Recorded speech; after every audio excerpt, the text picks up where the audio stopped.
policymakers, and distinguished ladies and gentlemen. It is an extraordinary privilege to be here this morning and participate in this AI summit. India is a nation of AI optimists. Our enthusiasm is not surprising. Indians have witnessed the hugely ambitious digital infrastructure programs and what they can achieve. The largest digital identity system in the world, covering 1.4 billion people. A digital payment interface that accounts for half of the entire world's transactions. Over the past few years, under our Honorable Prime Minister's vision, India has treated AI as a strategic national capability, aligning the full stack from chips to systems to energy and to applications through Semicon India, an India AI mission, and most importantly, the recent reforms such as the Shanti Act for clean energy. We are building AI at scale with trust, resilience, and long-term competitiveness. AI is a foundational technology that cuts across all industries. AI is nothing artificial, it is real, because it learns from data and learns faster every day, and it is not based on any fixed rules. Third, AI can scale, and it scales pretty rapidly. Putting all this together, AI, to my mind, is the next big infrastructure. It is the infrastructure of intelligence. It will have a very profound impact, exactly the same way in the past other infrastructure changes have done, steam engines, electricity, or internet. Our mission should be to make AI work for every individual and every citizen in this country.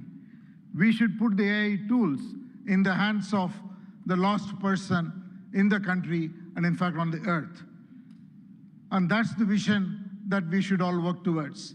A couple of days ago, we witnessed 1,500 rural women here in Bharat Mandapam who had no background to computing, no background to digital tools. In a matter of few hours, could learn AI, could build products, could build marketing materials, campaigns, all in front of a global audience, and they did it in 4 hours.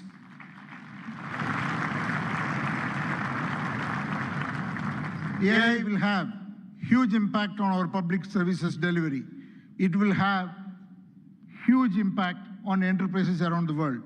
Since I come from the background of IT industry, one word for the IT industry, it is, in my opinion, the biggest opportunity for the tech sector and the IT industry, because the IT industry's real value is the context, an understanding of every enterprise's business and technology landscape, and make the right technology work inside the processes and the ecosystem, the supplier, customer, and all the other connections an enterprise has.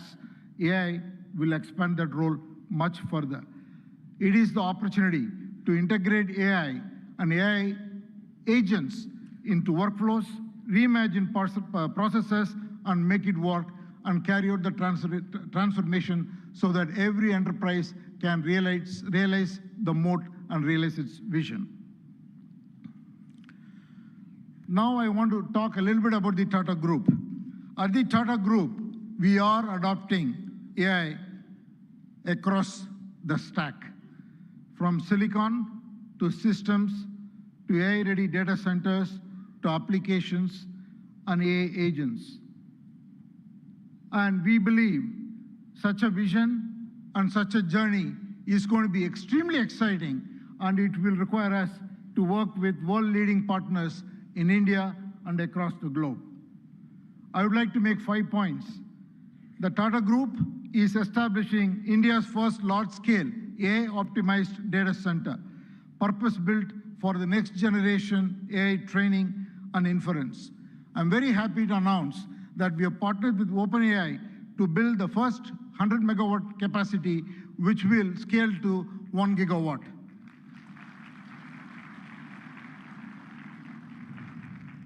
And we made an announcement with AMD yesterday where we will combine the world-class AI rack architecture with Tata's strength in infrastructure, engineering, power, and solution capabilities to create a sustainable high-density AI capacity in India for global standards. The third, we are already building an AI data insights platform. Minister Ashwini articulated the layers of data architectures. What we are building is totally based on diverse Indian data sets on top of the foundational models, so intelligence becomes available across the diversity of Indian contexts. And the fourth, TCS and our other company, Tata Communications, together, we are building an AI operating system for industries. What we will do is to build agentic industry solutions for every industry. We are already well on that journey, and we will work with partners to be able to launch it and take it to all enterprises around the globe. And finally, again, I want to thank the vision of our Prime Minister, which made it possible for us to make a serious foray into chips and semiconductors. What we will do next is to build chips that are very domain-centric, which will be totally AI optimized for every industry, and we will first launch or work towards getting it ready for the automotive sector. So these are the areas that we are focused on. I think it is the time for promise to take action into practice so that we can deliver prosperity. Finally, in conclusion, I just want to say that we are standing here at a very defining moment where the scarce resources are trust, stewardship, and human capability. So let us send out a simple standard for the AI decade. Capability with dignity, high impact for every watt of energy, and progress with agency and collaboration. Thank you all very much.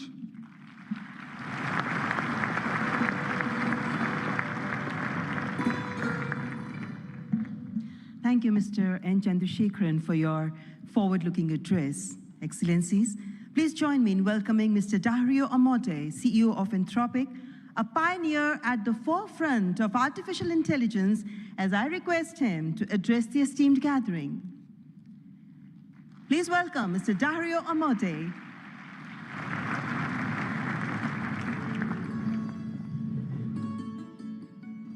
First, I want to thank Prime Minister Modi for bringing us together. The energy and ambition in this room and across India are incredible.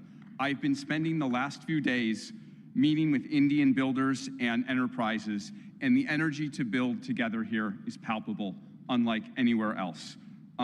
This is the 4th AI summit we've held since the tradition was initiated at Bletchley Park back in 2023, which I still remember. And in those 2.5 years, the advances in the technology have been absolutely staggering. Along with those, the advances in the commercial applications and the societal and ethical questions around the technology have only grown more urgent. My fundamental view is that AI has been on an exponential for the last 10 years, and as part of a sort of Moore's law for intelligence. and that we are now well advanced on that curve, and there are only a small number of years for AI models surpassing the cognitive capabilities of most humans for most things. We're increasingly close to what I've called a country of geniuses in a data center, a set of AI agents that are more capable than most humans at most things and can coordinate at superhuman speed. That level of capability is something the world has never seen before and brings a very wide range of both opportunities and concerns for humanity. On the positive side, we have the potential to cure diseases that have been incurable for thousands of years, to radically improve human health, and to lift billions out of poverty, including in the global south, and create a better world for everyone. On the side of risks, I'm concerned about the autonomous behavior of AI models, their potential for misuse by individuals and governments, and their potential for economic displacement. India has an absolutely central role to play in these questions and challenges, both on the side of the opportunities and on the side of the risks. As a sign of our commitment, we just this week opened an office in Bengaluru and hired Irina Ghosh, who has spent 3 decades building businesses in India as our managing director for Anthropic India. We've also announced partnerships with major Indian enterprises this week, including Infosys and others. On the opportunities, one dynamic that we have observed is that technology and practices pioneered in India have historically set a standard for the global south and have helped to diffuse technology and humanitarian benefits through the global south. We're therefore we have been partnering with for several months, nonprofits such as the XSTEP Foundation, Pratham, and Central Square Foundation to use our models to advance digital infrastructure, education, agricultural efficiency, and health, in the hopes of spreading AI's benefits across the global south, starting with India and diffusing out to the rest of the global south. We're also partnering with Karya and the Collective Intelligence Project to build evaluations and metrics of our model Claude's performance on India's many regional languages. On practical and locally relevant tasks, we'll benchmark like agriculture, legal tasks, and educational content.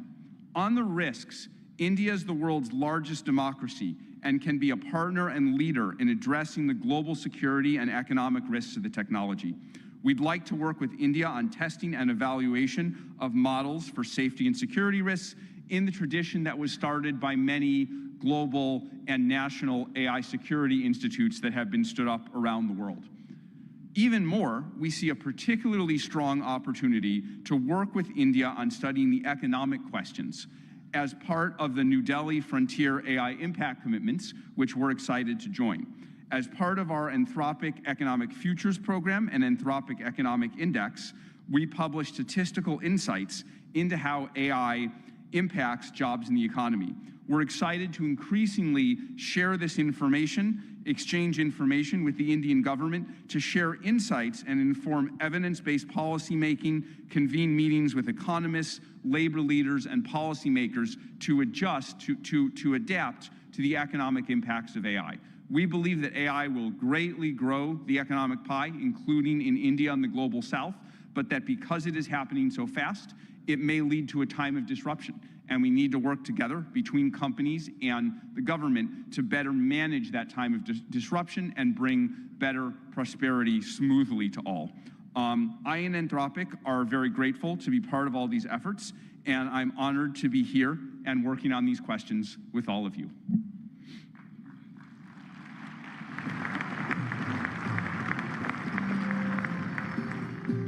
Thank you, Mr. Dario Amodei, for that illuminating address. Ladies and gentlemen, it is our privilege now to welcome Shri Sundar Pichai, CEO, Alphabet and Google, for the keynote address. We look forward to his insights on the evolving role of artificial intelligence. Mr. Sundar Pichai.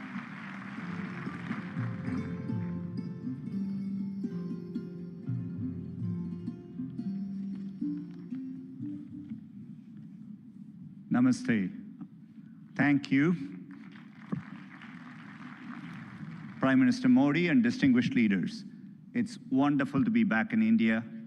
Every time I visit, I'm struck by the pace of change, and today is no different.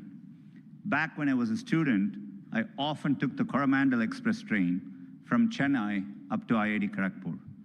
To get there, we passed through Visakhapatnam, Vizag. I remember it being a quiet and modest coastal city brimming with potential. Now in that same city, Google is establishing a full-stack AI hub, part of our $15 billion infrastructure investment in India. When finished, this hub will house gigawatt-scale compute and a new international subsea cable gateway, bringing jobs and cutting-edge AI to people and businesses across India. Sitting on that train, I never imagined Vizag becoming a global AI hub.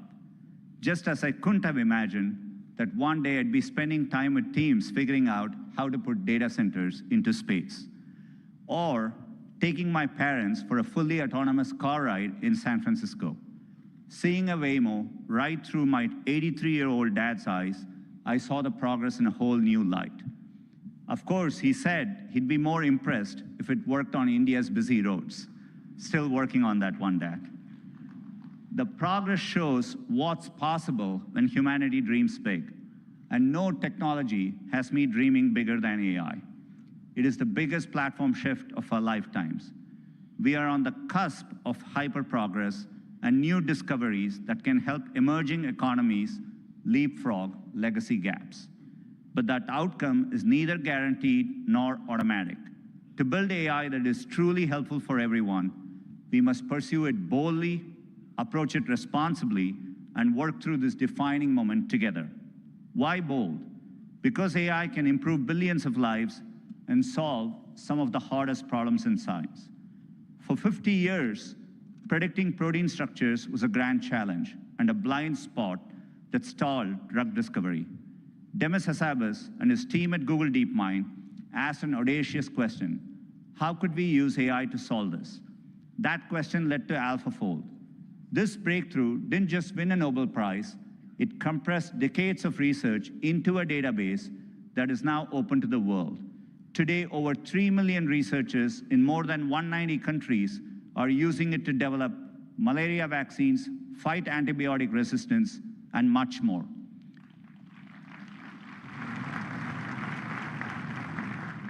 And we are asking similarly bold questions across the scientific stack, from cataloging DNA disease markers to building AI agents that act as true partners in the scientific method. We must be equally bold in tackling problems in regions that have lacked access to technology. Take El Salvador, where Google has partnered with the government to bring affordable AI-powered diagnosis and treatment to thousands who could never afford to see a doctor. Or in India, where our work together is helping farmers protect their livelihoods in the face of monsoons. Last summer, for the first time, the Indian government sent AI-powered forecasts to millions of farmers, possible in part because of our neural GCM model. I see language inclusion as another exciting ambition. In Ghana, we are collaborating with universities and NGOs to expand research and open source tools across more than 20 African languages. We need this bold thinking in more places to tackle more problems across health, education, economic opportunity, and more. Technology brings incredible benefits, but we must ensure everyone has access to them. We cannot allow the digital divide to become an AI divide. That means investing in compute infrastructure and connectivity. I mentioned our Vizag investment, and we have others in Thailand, Malaysia, and more. We're also building a vast network of subsea fiber optic cables, including 4 new systems between the US and India, as part of our America-India Connect initiative announced yesterday. Responsibility also means navigating profound economic shifts. AI will undeniably reshape the workforce, automating some roles, evolving others, and creating entirely new careers. 20 years ago, the concept of a professional YouTube creator didn't exist. Today, there are millions around the world. Training is crucial. We have trained 100 million people in digital skills, and our new Google AI professional certificate will help people master AI in their jobs, available globally. Finally, trust is the bedrock of adoption. We have created tools like SynthID used by journalists and citizen fact-checkers globally to help verify the authenticity of the content you read and see. But no matter how bold we are or how responsible, we won't realize AI's full benefits unless we work together. Governments have a vital role that includes as regulators, setting important rules of the road and addressing key risks. And importantly, also as innovators, bringing AI to public services that improve lives and accelerating adoption of these technologies for people and businesses. There are glimmers of this from around the globe, from the Ugandan government using AI and satellite imagery to locate priority areas for electrification, to getting potholes fixed for residents more efficiently in Memphis, Tennessee, by using AI scans of road surfaces from buses. Tech companies must also step up, building products that boost knowledge, creativity, and productivity to help people achieve their dreams. And we also need companies of all sizes thinking about this, harnessing AI to innovate and transform their businesses and sectors, and to skill up and empower workers. We have the opportunity to improve lives at a once-in-a-generation scale. I know we have the capability to do this, and looking at the leaders here today, I believe we also have the will. Now we must do the work together. Thank you.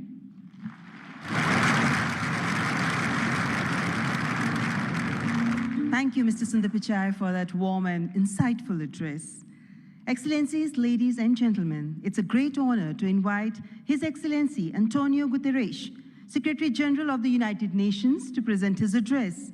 A global leader championing peace, cooperation, and sustainable progress. Please join me in giving him a warm welcome.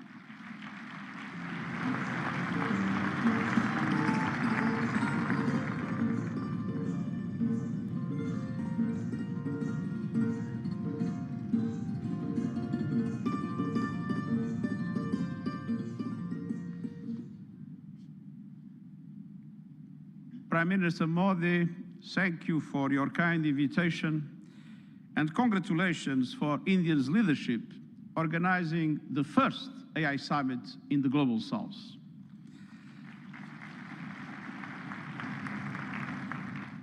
Meeting in India has special meaning. It brings this conversation closer to the realities shaping much of the world. Because the future of AI cannot be decided by a handful of countries or left to the whims of a few billionaires. Last year, the UN General Assembly took two decisive steps. First, creating an independent international scientific panel on AI. And I'm happy to announce that the panel has now been appointed. These 40 leading experts from across regions and disciplines embody a clear message. AI must belong to everyone. We must replace hype and fear with shared evidence and close knowledge gaps. I urge member states, industry and civil society to contribute to the panel's work. Second, launching a global dialogue on AI governance within the United Nations, where all countries, together with the private sector, the academia, and the civil society, can have a voice. We need guardrails that preserve human agency, human oversight, and human accountability.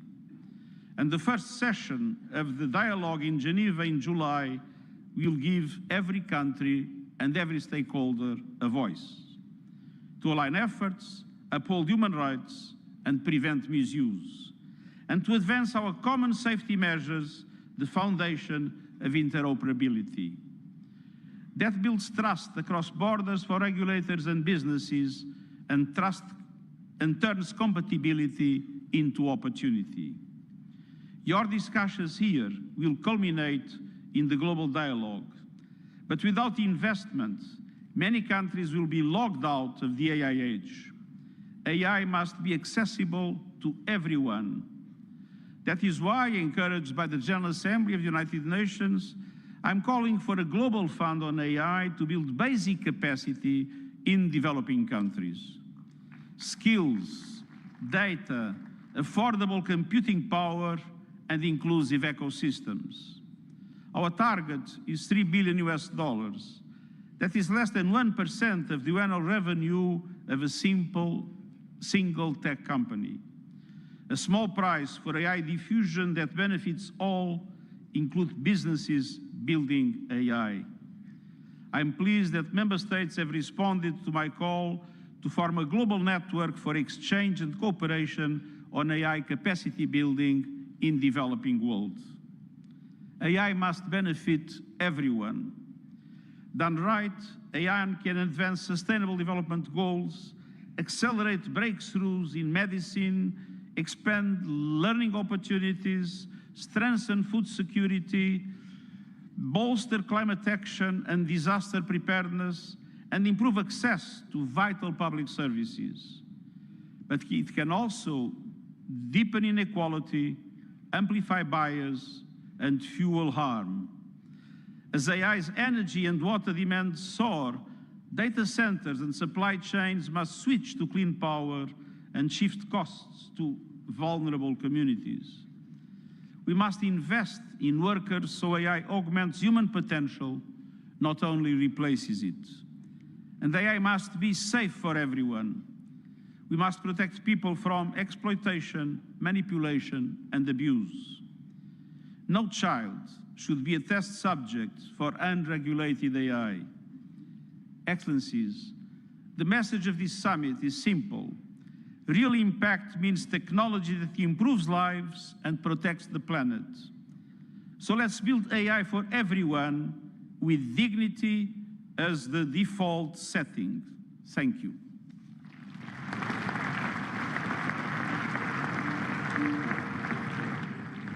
Thank you, His Excellency Antonio Guterres, for your gracious address.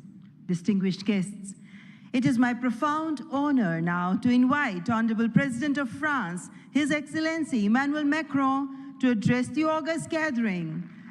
Let's extend a warm and respectful welcome to His Excellency Emmanuel Macron.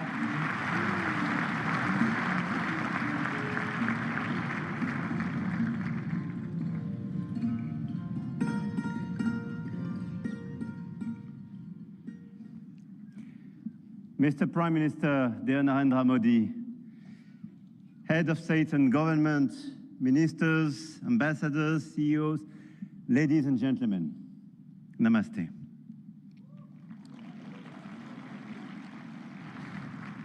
Thank you very much for welcoming us in this magnificent city, in this magnificent country. And it's great to be back after my 2024 state visit for this Artificial Intelligence Impact Summit hosted by you, Mr. Prime Minister. And I want to start with a story.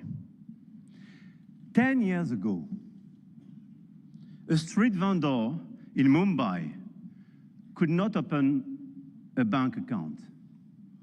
No address, no papers, no access. And today, the same vendor accepts payments on his phone, instantly.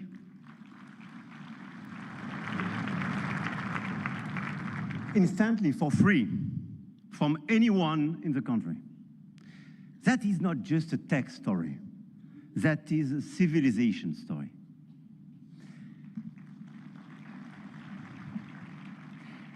And India built something that no other country in the world has built. A digital identity for 1.4 billion people. A payment system that now processes 20 billion transactions every month. A health infrastructure that has issued 500 million digital health IDs.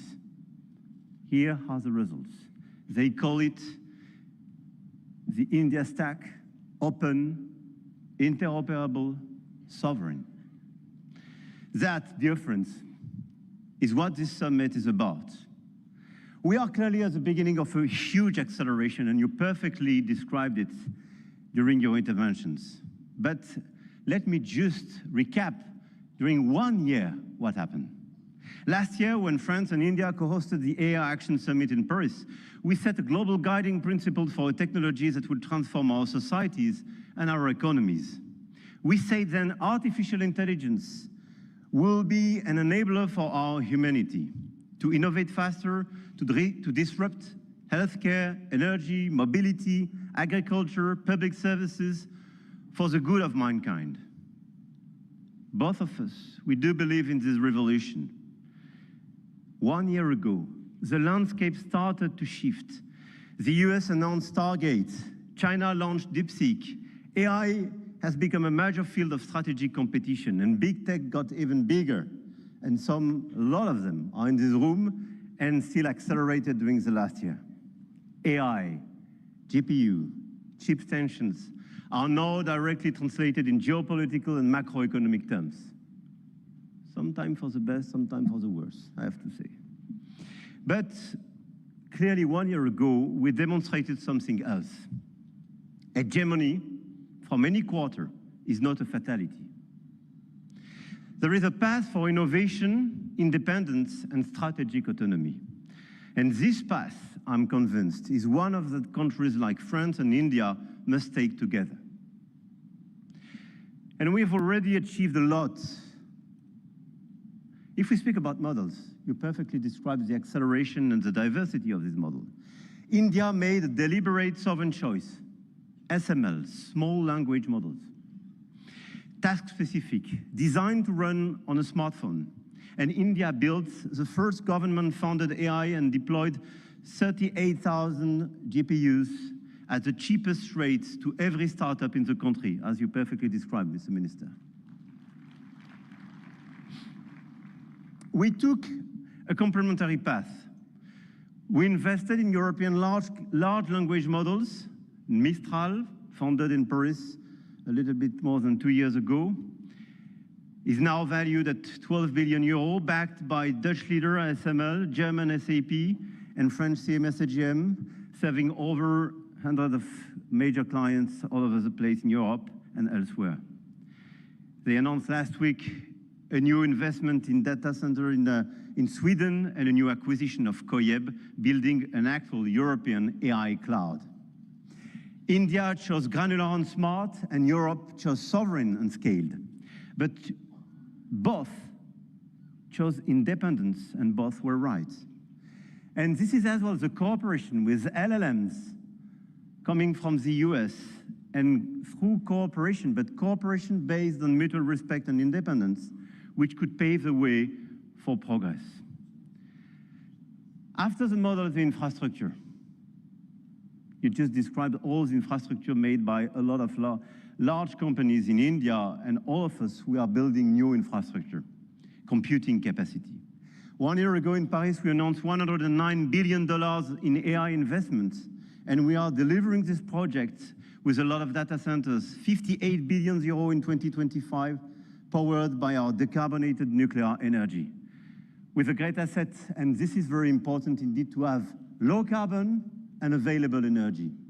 Last year, France exported 90 terawatt-hours of low-carbon energy and pilotable energy. It is a huge opportunity to build faster and bigger data center. At the European level, 200 billion euro have been committed with the arrival of the Alice Lecoq exascale supercomputer, key component of our AI factory ambition shared with Netherlands and Greece, and we share the computer with them. Models, infrastructures, talents. India trains hundreds of thousands of AI engineers every year. With 500,000 engineers, India has the second largest developer community in the world. In France, we are doubling the number of AI scientists and engineers trained, and we've now more than 1,100 AI startups thriving in France, creating dozens, thousands of jobs. Armatan AI partnering with Dassault, Gradium for voice AI, Poolside, Ash, Hugging Face. I could quote a series of these unicorns and large caps, and this is clearly one of our strengths. In quantum computing, the next frontier, France is not placing one bet.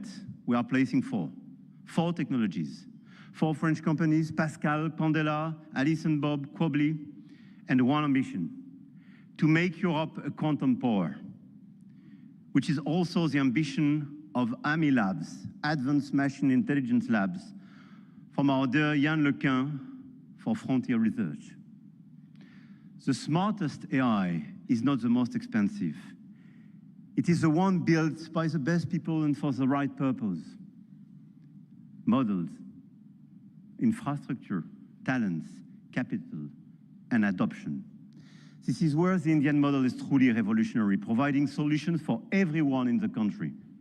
From 200 million of Indian farmers in their own dialect to travel advice for 400 million of pilgrims, or AI diagnostics for rural clinics, all running on India's digital public infrastructure. Open rails, near zero costs, adoption is key, and being inclusive is key. In Europe, our AI factories optimize energy grids, transform logistics, reinvent healthcare administration, and we are proving you can build a competitive AI industry while protecting your citizens' data. And opposite to what some misinformed friends have been saying, Europe is not blindly focused on regulation. Europe is a space for innovation and investment, but it is a safe space. And safe spaces win in the long run. I'm sure of that. Now, the point of this summit was not only to say, let's do more. It was to say, let's do better together. AI may be a powerful accelerator of productivity and a major shift for labor markets. This is why access to AI for all is critical. France and India share a common vision, a sovereign AI used to protect our planet and to foster prosperity for all.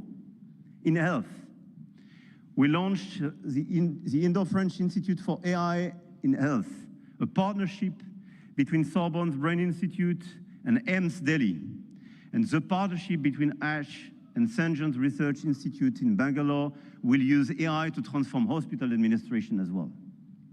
In language, we jointly launched Current AI for sustainable and sovereign AI access, and this year we announced an open hardware tool for translation into Indian languages and dialects, because AI that doesn't understand dialects is not AI for all. And this is why we do endorse this initiative for diversity in language. In sustainability, our Coalition for Sustainable AI now has more than 200 supporters. Today, with India and UNESCO, we launch an international challenge for sustainable AI models. Last year in Paris, we called it action. This year in Delhi, we call it impact. But the real name is simpler, AI together. AI and digitalization will be a key theme for the months to come. And the key theme of the Africa Forward Summit we will host with Kenya in Nairobi in May. The continent, the African continent, with the youngest population that will double in 25 years, deserves the best digital tools. And at a time when tensions are rising, there is an increased sense of urgency to direct all our digital tools towards this inclusive approach. And in order, indeed, to be strong here in India, but to be strong as well on the African continent. And let's focus all together towards bridging rather than dividing, creating rather than destroying, sharing rather than taking. France intends to use its G7 presidency to foster that vision. I know, Mr. Prime Minister, that India will do the same through your BRICS presidency. No country is bound to serve only as a market where foreign companies sell their models and download their citizens' data. No country. One of our G7 priorities will be as well children's protection against AI and digital abuse. You just mentioned it, Mr. Secretary General. There is no reason our children should be exposed online to what is legally forbidden in the real world. Our platforms, governments and regulators should be working together to make internet and social media a safe space. This is why, in France, we are embarking on a process to ban social networks for children under 15 years old.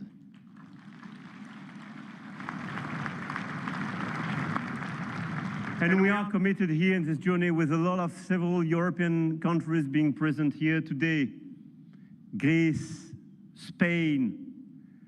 I know, Mr. Prime Minister, you will join this club. And this is a great news that India will join such an approach in order to protect children and teenagers.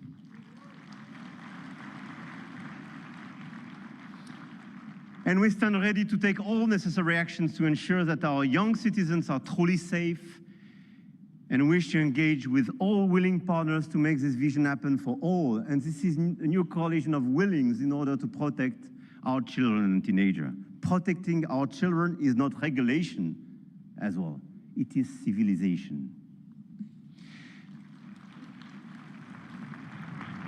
To conclude, the message I have come to convey is that we are determined to continue to shape the rules of the game, and to do with our allies, such as India, because we believe in core shared values: science, rule of law, global balance, efficient multilateralism, innovation for the benefit of all. Now is the time to channel our forces toward what works. Concrete action and solutions that make AI more sustainable, efficient, and accessible. Targeted funding to leverage talents and creativity. Appropriate rules to prevent abuse and protect all our citizens. Strong partnerships that help build new AI solutions, more safe and more sustainable. I want to thank all the governments and business leaders present in this room and engaged in this journey. I know your goodwill and now your commitment in order to deliver these concrete results. We do believe in innovation, but we do believe in a better place, in a better world as well. And I don't believe one second it's incompatible. And let me say one more thing about partnerships, because this is not a two-player game. Last week, India and the UAE announced a joint AI partnership, a supercomputing cluster, shared data centers and innovation corridor. And India brings the engineers and the frugal models, and the Gulf brings the capital and the infrastructure. And together, they build faster than either could alone. France knows this equation well. With UAE, we engaged and they committed billions of euros for innovation and data centers in our country, and this partnership creates more value together. This is not dependency. This is intelligent convergence between governments, with companies, large caps, startups, and this is clearly this intelligent convergence which can provide results. The old world said you compete or you lose. The new world says you connect or you fall behind.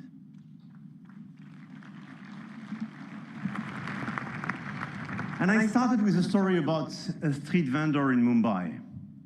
10 years ago, the world told India that 1.4 billion people could not be brought into the digital economy. India proved them wrong.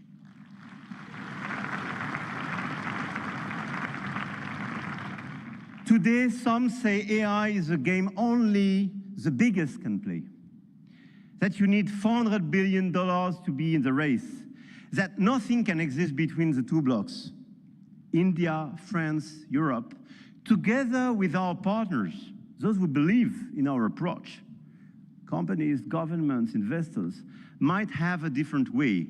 The money race is important and we cannot discount it, but the outcomes and real value creation for our population is even more. The future of AI will be built by those who combine innovation and responsibility, technology with humanity. And India and France will help to shape this future together. And the journey has just begun. Jai Ho. Thank you.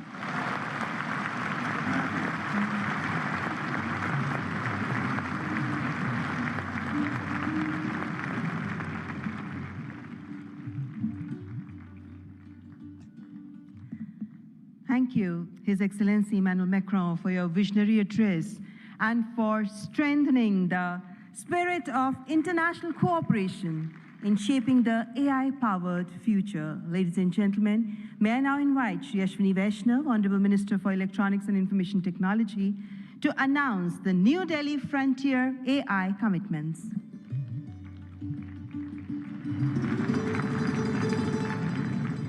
Honorable Prime Minister, distinguished global leaders, industry partners, ladies and gentlemen, and the young friends. Today, it gives me great pleasure to announce a significant outcome of the India AI Impact Summit, the New Delhi Frontier AI Impact Commitments. Today, leading frontier AI companies, along with India's own innovators, such as Sarvam, BharatGen, Gyani, and Socket, have come together to make a set of voluntary commitments that reflect a shared vision for inclusive and responsible AI. Can we have the commitments displayed? Yes.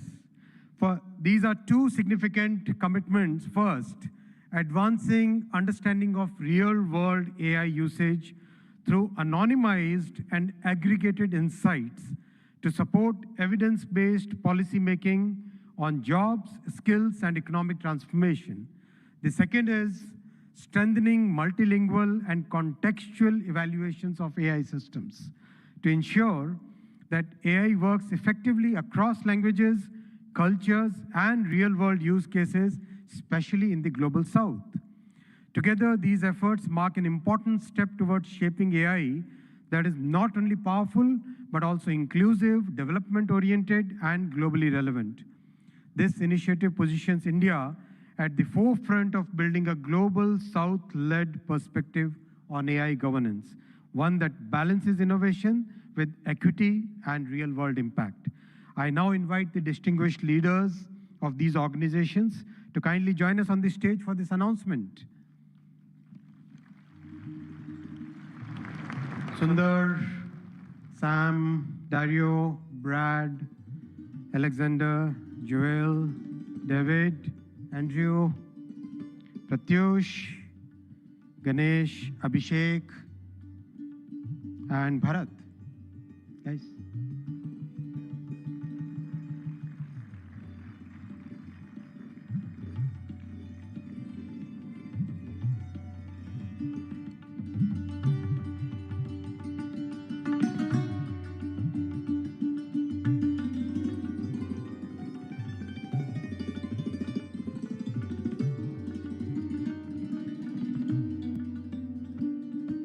I now invite Honorable Prime Minister of India, Shri Narendra Modi ji, to join the leaders in this major commitment out of the AI Impact Summit.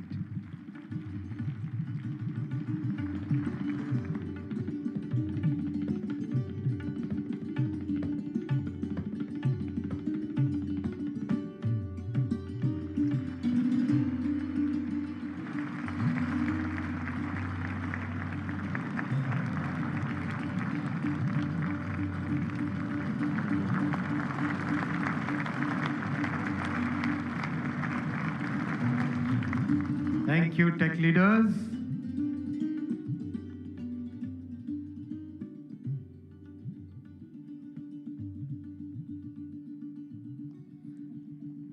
Friends, the leader who gave this vision to the world, I now invite Honorable Prime Minister for your inaugural address.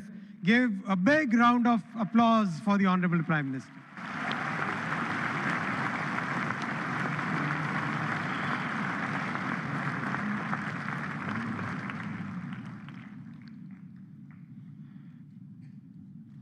Excellencies, honorable ministers, industry leaders, innovators, entrepreneurs, researchers, delegates, अन्य सभी महानुभाव, देवी और सज्जनों, नमस्ते।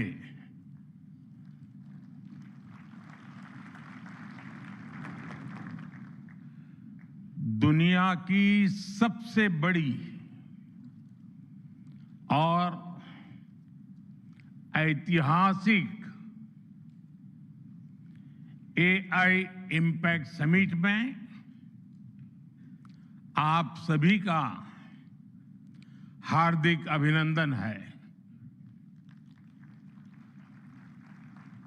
ये summit जिस भारत में हो रही है वो भारत 1/6 ऑफ ह्यूमैनिटी को रिप्रेजेंट करता है। भारत दुनिया की सबसे बड़ी युवा आबादी का देश है, सबसे बड़े टेक टैलेंट पूल का केंद्र है, सबसे बड़े टेक एनेबल्ड इकोसिस्टम का उदाहरण है। भारत नई टेक्नोलॉजी बनाता भी है और उसे अभूतपूर्व तेजी से अपनाता भी है। नई टेक्नोलॉजी के प्रति उत्सुक 140 करोड़ भारतीयों की ओर से मैं आप सभी heads of governments, global AI ecosystem के लीडर्स और इनोवेटर्स का इस समिट में स्वागत करता हूं, आपका आभार व्यक्त करता हूं। इस समिट का भारत में होना भारत के साथ ही पूरे ग्लोबल साउथ के लिए गर्व का विषय है। इस समिट में एआई जगत के हुज हू यहां पर मौजूद है। दुनिया के 100 से ज्यादा देशों का रिप्रेजेंटेशन, दुनिया के कोने कोने से यहां आए महानुभाव इसकी सफलता को नई ऊंचाई पर ले जा रहे हैं।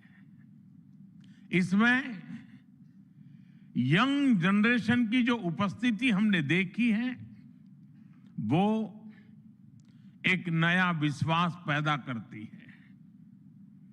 आमतौर पर नई टेक्नोलॉजी को लेकर कुछ लोगों में शुरुआती में संदेह होता है, लेकिन जिस तेजी और भरोसे के साथ दुनिया की युवा पीढ़ी एआई को स्वीकार कर रही है, उसकी ओनरशिप ले रही है,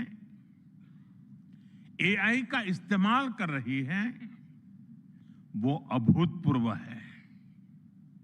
यहां एआई समिट की एग्जीबिशन को लेकर भी बहुत उत्साह रहा है।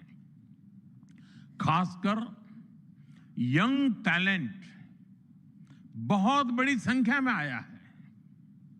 एग्रीकल्चर, सिक्योरिटी, दिव्यांगजनों की मदद, मल्टीलिंगुअल पॉपुलेशन की तमाम जरूरतों से जुड़े जो भी सॉल्यूशंस यहां प्रेजेंट किए गए हैं वो इस फील्ड में मेड इन इंडिया की ताकत और भारत की इनोवेटिव कैपेबिलिटीज का बहुत बड़ा उदाहरण है। साथियों, मानव इतिहास में हर कुछ शताब्दियों के बाद एक टर्निंग पॉइंट आता है और वो टर्निंग पॉइंट सभ्यता की दिशा रीसेट करता है और वहीं से विकास की रफ्तार बदलती है। सोचने, समझने और काम करने के पैराडाइम बदलते हैं। और दिलचस्प बात यह है, जब हम ट्रांसफॉर्मेशन के उस दौर में होते हैं तब उसके वास्तविक इंपैक्ट का अंदाजा भी नहीं होता। जब पत्थरों से पहली बार स्पार्क निकला, किसी ने नहीं सोचा था कि वही चिंगारी सिविलाइजेशनल की फाउंडेशन बनेगी। जब बोली को पहली बार लिपि में बदला गया, किसी ने नहीं जाना था कि रिटन नॉलेज फ्यूचर सिस्टम की बैकबोन बनेगी। जब पहली बार सिग्नल्स को वायरलेस ट्रांसमिट किया गया, किसी ने कल्पना नहीं की थी कि एक दिन पूरी दुनिया रियल टाइम में कनेक्ट होगी। साथियों, आर्टिफिशियल इंटेलिजेंस मानव इतिहास का ऐसा ही ट्रांसफॉर्मेशन है। आज जो हम देख रहे हैं, जो प्रिडिक्ट कर रहे हैं, वो इसके इंपैक्ट का सिर्फ प्रारंभिक संकेत है। एआई मशीनों को इंटेलिजेंट बना रही है, लेकिन उससे भी अधिक मानव सामर्थ्य को कई गुना बढ़ा रही है। अंतर सिर्फ एक है, इस बार स्पीड भी अभूतपूर्व है और स्केल भी अप्रत्याशित है। पहले टेक्नोलॉजी का इंपैक्ट दिखने में दशकों लगते थे।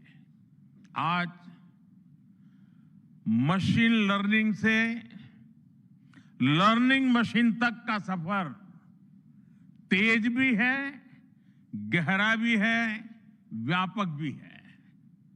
इसलिए हमें विजन भी बड़ा रखना है और जिम्मेदारी भी उतनी ही बड़ी निभानी है।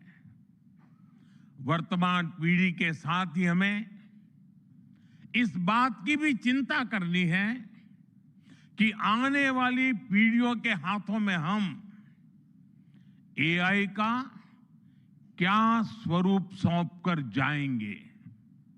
इसलिए आज असली प्रश्न यह नहीं कि भविष्य में आर्टिफिशियल इंटेलिजेंस क्या कर सकती है। प्रश्न यह है कि वर्तमान में हम आर्टिफिशियल इंटेलिजेंस के साथ क्या करते हैं। ऐसे प्रश्न मानवता के सामने पहले भी आए हैं। सबसे सशक्त उदाहरण है न्यूक्लियर पावर। हमने उसका डिस्ट्रक्शन भी देखा है और सकारात्मक कंट्रीब्यूशन भी देखा है। एआई भी एक ट्रांसफॉर्मेटिव पावर है।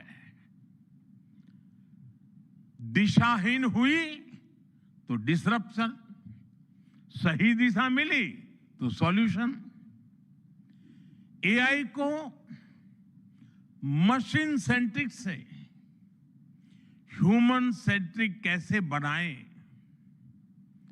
संवेदनशील और उत्तरदायी कैसे बनाएं, यही इस ग्लोबल एआई इंपैक्ट समिट का मूल उद्देश्य है।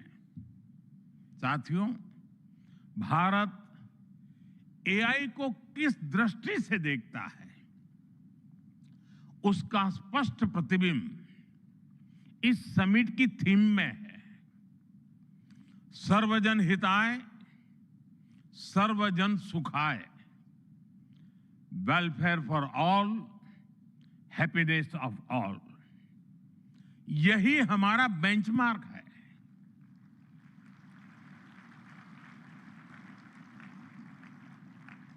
एआई के लिए इंसान सिर्फ डेटा पॉइंट न बन जाए, इंसान सिर्फ रॉ मटेरियल तक सीमित न रह जाए। इसलिए एआई को डेमोक्रेटाइज करना होगा, इसे इंक्लूजन और एम्पावरमेंट का माध्यम बनाना होगा, और विशेष रूप से ग्लोबल साउथ में। साथियों, हमें एआई को ओपन स्काई भी देना है और कमांड भी अपने हाथ में रखना है। जैसे जीपीएस होता है, जीपीएस हमें रास्ता सुझाता है, लेकिन हमें किस डायरेक्शन में जाना है इसकी फाइनल कॉल हमारी ही होती है। आज हम एआई को जिस दिशा में लेकर जाएंगे वैसा ही हमारा भविष्य तय होगा। साथियों, आज new Delhi AI impact summit में मैं एआई के लिए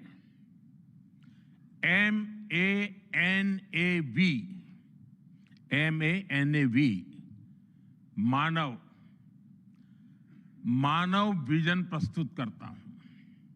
मानव का अर्थ होता है ह्यूमन, और मानव विजन कहता है M moral and ethical systems, यानी एआई एथिकल गाइडेंस पर आधारित हो।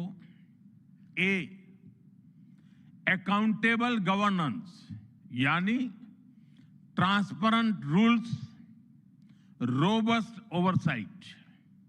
N नेशनल सॉवरेनिटी, यानी जिसका डेटा उसका अधिकार।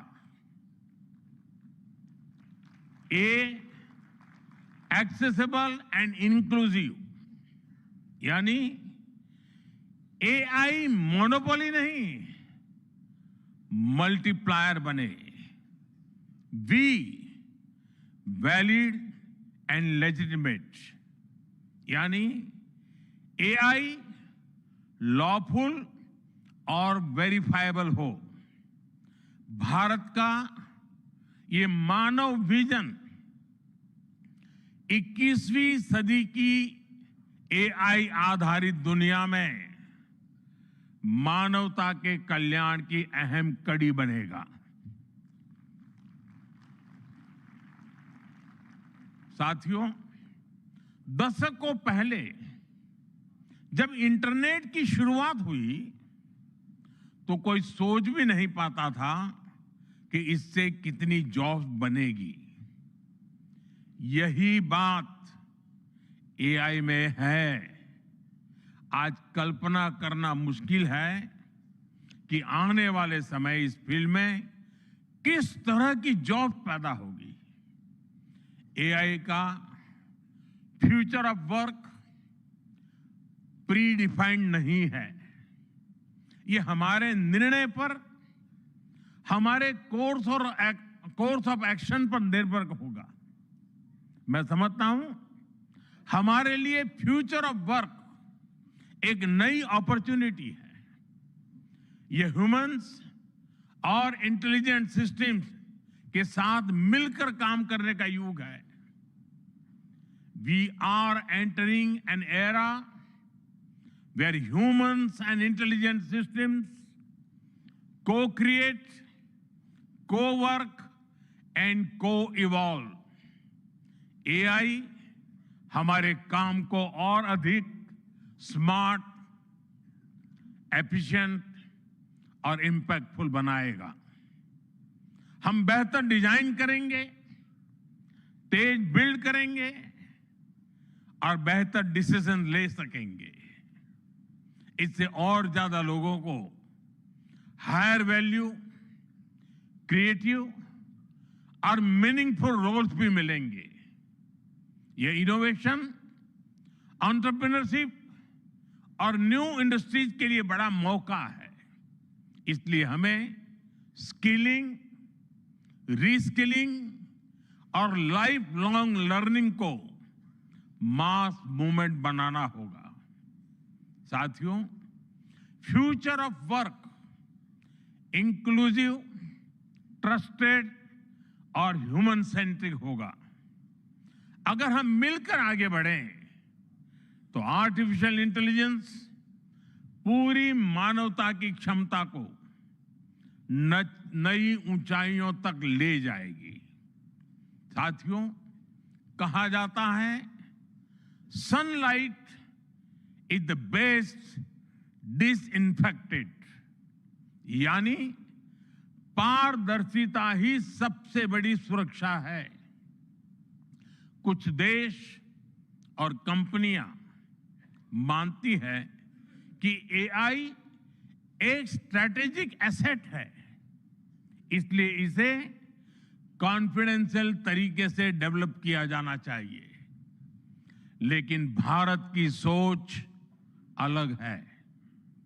हम मानते हैं कि एआई जैसी तकनीक तभी दुनिया के लिए लाभकारी होगी जब उसे शेयर किया जाएगा, जब कोड ओपन होंगे और शेयर किए जाएंगे, तभी हमारे मिलियंस ऑफ यंग माइंड्स उन्हें बेहतर और सुरक्षित बना पाएंगे।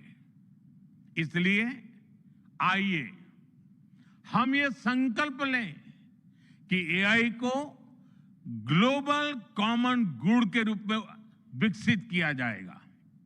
साथियों, आज की एक बहुत बड़ी आवश्यकता ग्लोबल स्टैंडर्ड्स बनाने की भी है। डीप फेक्स और फैब्रिकेटेड कंटेंट ओपन सोसाइटीज में अस्थिरता ला रहे हैं। फिजिकल वर्ल्ड में हम फूड पर न्यूट्रिशन लेबल्स देखते हैं ताकि हमें पता हो कि हम क्या खा रहे हैं। ठीक उसी तरह डिजिटल वर्ल्ड में कंटेंट पर भी ऑथेंटिसिटी लेवल्स होने चाहिए ताकि लोगों को पता हो कि क्या असली है और क्या एआई से बनाया गया है। जैसे जैसे एआई ज्यादा टेक्स्ट, इमेजेस और वीडियोज बना रहा है, वैसे वैसे इंडस्ट्री में वाटरमार्किंग और क्लियर सोर्स स्टैंडर्ड्स की जरूरत बढ़ती जा रही है। इसलिए ये जरूरी है कि ये विश्वास टेक्नोलॉजी में शुरू से बिल्ट इन हो। साथियों, हमें चिल्ड्रन सेफ्टी के प्रति और अधिक सजग होना होगा। जैसे स्कूल का सिलेबस क्यूरेटेड होता है, वैसे ही एआई स्पेस भी चाइल्ड सेफ और फैमिली गाइडेड होना चाहिए। फ्रेंड्स, आज दुनिया में दो तरह के लोग हैं। एक, जिन्हें एआई में भय दिखता है, वो हमेशा वैसी बात करते हैं। ऐसे लोग जिन्हें एआई में भय दिखता है, और दूसरे वो जिन्हें एआई में भाग्य दिखता है। और साथियों, मैं जिम्मेवारी के साथ कहता हूं, गर्व के साथ कहता हूं, हमें भय नहीं, भारत को एआई में भाग्य दिखता है, भारत को एआई में भविष्य दिखता है। हमारे पास टैलेंट भी है, एनर्जी कैपेसिटी भी है और पॉलिसी क्लैरिटी भी है। और मुझे आपको ये बताते हुए खुशी है कि इस समिट में 3 भारतीय कंपनियों ने अपने एआई मॉडल्स और एप्स लॉन्च किए हैं। ये मॉडल्स हमारे यूथ के टैलेंट को दिखाते हैं और भारत जो सॉल्यूशंस दे रहा है उसकी डेप्थ और डाइवर्सिटी का भी प्रतिबिंब है। साथियों, भारत सेमीकंडक्टर और चिप मेकिंग से लेकर क्वांटम कंप्यूटिंग तक एक रिजिलिएंट इकोसिस्टम बना रहा है। सिक्योर डेटा सेंटर्स, मजबूत IT backbone, dynamic startup ecosystem Bharat को एफोर्डेबल, स्केलेबल और सिक्योर एआई सॉल्यूशंस का नेचुरल हब बनाते हैं। भारत के पास डाइवर्सिटी भी है, डेमोग्राफी भी है और डेमोक्रेसी भी है। जो एआई मॉडल भारत में सक्सीड करता है वो ग्लोबली डिप्लॉय हो सकता है। इसलिए मैं आप सभी को आमंत्रित करता हूं, design and develop in India, deliver to the world, deliver to humanity. एक बार फिर आप सभी को मेरी बहुत बहुत शुभकामनाएं। थैंक यू, धन्यवाद।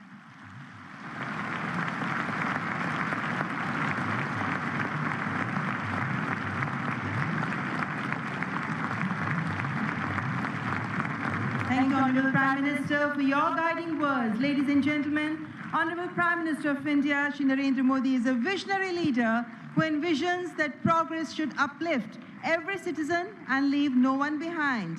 And reflecting his vision, the address of the Honorable Prime Minister was presented in sign language live through artificial intelligence, marking a significant step towards accessibility and inclusivity. Guided by the three pillars of people, planet, and progress, from the timeless principle of Sarvajan Hitai, Sarvajan Sukhai, to the vision of sovereign AI and AI sovereignty, India's approach is impact-oriented and people-centric. I extend my heartfelt gratitude to all our distinguished guests, including His Excellency Emmanuel Macron, and to all the global leaders, speakers, and delegates for their august presence. Thank you all for joining us. Ladies and gentlemen, from India's perspective, India's development journey in AI is focused on development of AI for the global south, from limited ownership of AI to inclusive participation. That's India's approach to AI. Ladies and gentlemen, your presence has reaffirmed our तो आपने संबोधन सुना यहाँ पर प्रधानमंत्री नरेंद्र मोदी का, और इस संबोधन की जो बड़ी बात approach to AI. Ladies and gentlemen, your हम यहाँ साझा कर रहे हैं। खासतौर से प्रधानमंत्री ने कहा कि भारत दुनिया की सबसे बड़ी युवा आबादी वाला देश है और इसका देखिए किस तरीके से हम आने वाले समय में इसका उपयोग कर सकते हैं, इस्तेमाल कर सकते हैं। तमाम बड़ी बातें प्रधानमंत्री ने कही। उन्होंने मानव विजन भी यहाँ पर दिया। खासतौर से प्रधानमंत्री ने कहा कि ये समिट ग्लोबल साउथ के लिए एक गर्व का विषय है, क्योंकि जिस तरीके से पहली बार ग्लोबल साउथ में इस summit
I think, anywhere in the world over a few years. I think the leadership that India can play, not just in what these models mean, how do you think about data, how do you think about privacy and security and trust. But one area we're particularly passionate about, Sunil, is this area of content authenticity. We help produce the world's content. And so I think if we can make sure that, and the Honorable Prime Minister talked about that. In fact, in one of my meetings with him, his eyes really lit up when he said, I want every piece of information that's produced to have the provenance and the watermark so that people can actually know what is real and what's fake. But I just think it's just this incredible opportunity for India. We're, as a company, incredibly honored to participate with it. And I know I am really thrilled that the organizers allowed us this little opportunity to share how excited we are. But I will let you have the last word. No, Shantanu, thank you very much. I just want to, bring you in before we end today, and for our an audience here. Prime Minister also spoke about uh, making open standards, keeping AI open to the world for the benefit of democratizing, in sense, AI, as opposed to caging it and having it in the hands of a few. Talk about it. A lot of people have views on this. From countries like India and many other, all the European leaders who are assembled here today, there seems to be a very clear message: engage with each other, make open standards. AI should be available to all for the benefit of humanity. Is there any danger that some of the leading AI developers, companies, may keep it more controlled, and we may have to fight that battle hard? I think you're going to have the inevitable challenge between commercial enterprises who want to keep information proprietary, Sunil, and how they advance it, with how do you do good for humanity. And so I think he was absolutely correct in reflecting that this is going to be an ongoing challenge. I can speak for Adobe. I mean, one of the things we've always done is everything that we do is open standards. I think the reason why PDF has adopted itself so massively is because it was an open standard. But I think it'll require companies and enterprises to behave differently and really recognize what is their sustainable advantage. And the sustainable advantage cannot, I think, over time be just the model. It has to be the use cases of what people are doing with that model. And so I think it'll require all of us also in companies to prevent, again, as he said, from being disrupted by not just doing what we are doing. But I'm actually confident now. I do think India is better positioned than most other countries. The question is, I mean, you've again been a pioneer in bringing your services and connectivity around the world. I'm less confident about what will happen in those countries. I'm a lot more confident about what will happen in India. So, how can we showcase India's frugal power of innovation? Uh, Look at the Gaganyaan, the moon mission. India did it at $74 million. US did it at $92 billion. And India had a perfect landing on the moon, on the difficult side of the moon. How can we persuade US companies, large conglomerates, to use India not only for billions of people using their products, but how to learn from frugal innovation that we do here? That's our secret sauce, Sunil. I mean, in many ways, I see Raj and, so many other good friends here from India who've done well in the US. I think it's because we use Jugaad. And so, I think to some degree, that is the secret sauce that exists in India. And, that's how I think we've all been able to, succeed on the global stage. But So on that note, yes, thank you very much.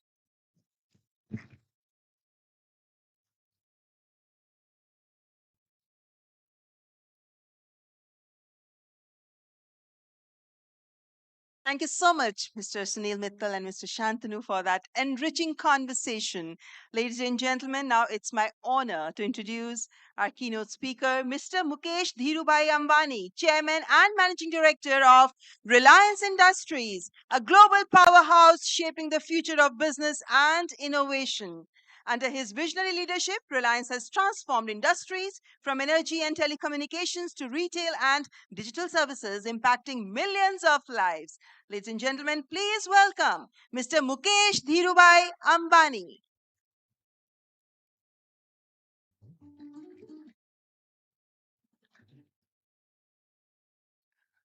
distinguished guests, my fellow Indians, Namaste. The Global AI Impact Summit is a defining moment in India's tech history, a moment when India pledges to make AI one of the driving forces to realize its dream of a Viksit Bharat, the dream of becoming a fully developed nation by 2047, the glorious centenary of our independence.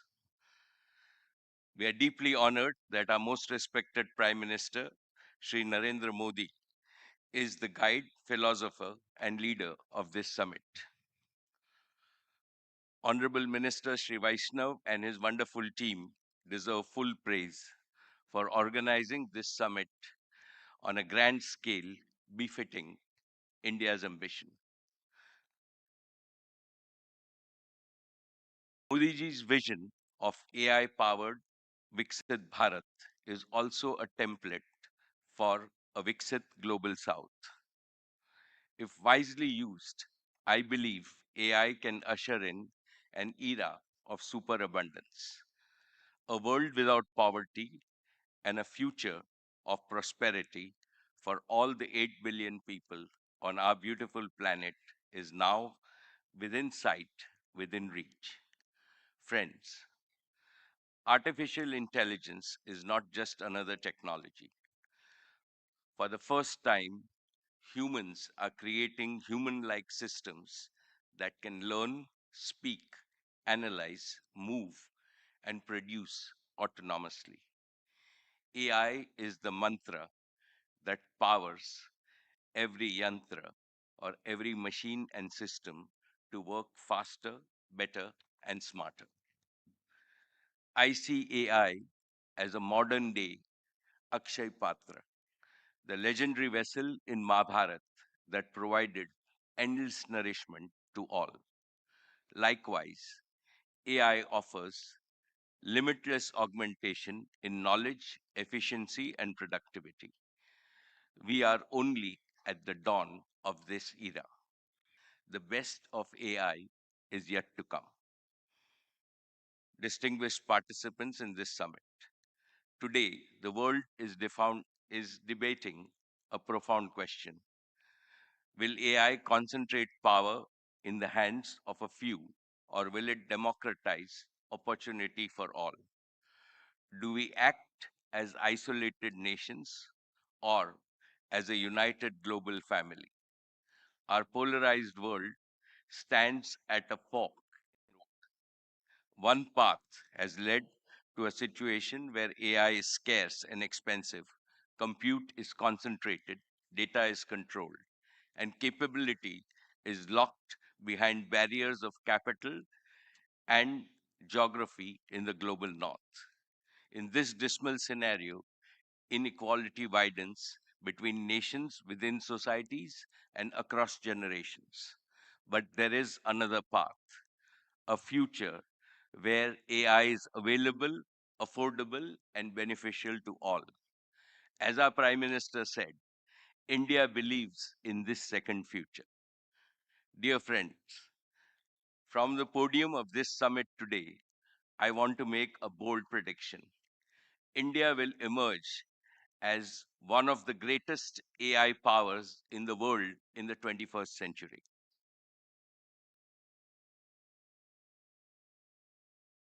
My confidence is validated by an undeniable truth. In the coming decades, no country in the world can match India's strength in demography, democracy, development, digital infrastructure, data generation, AI harvest. Let me begin, as was said many times this morning, what India has achieved in the past 10 years. First, India is the world's largest mobile data consumer. Nearly 1 billion internet users, data costs among the lowest globally, and in terms of quality, there is no difference between Delhi and the remotest Indian village. Second, Aadhaar, 1.4 billion digital IDs. Third, UPI, processes over 12 billion transactions monthly. Fourth, India ranks among the top 3 startup ecosystems with 100,000 startups and 100 plus unicorns. Fifth, India's secure and inclusive digital public infrastructure stack is now being adopted by countries around the globe.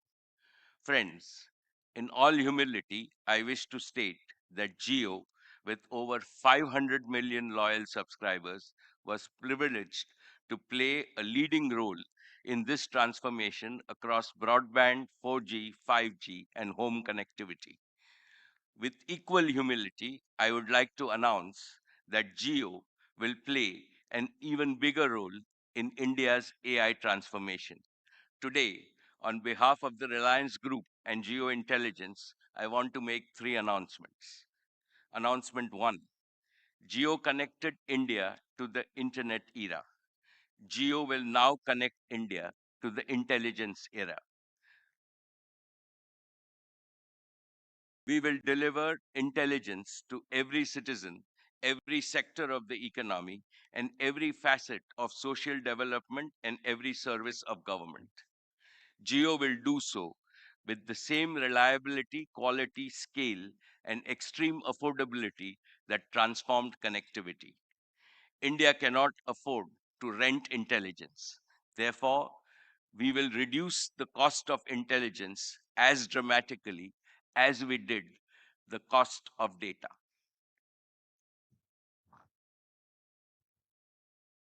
Announcement 2. Geo, together with Reliance, will invest 10 lakh crores over the next 7 years, starting this year. This is not speculative investment. It is not for chasing valuation.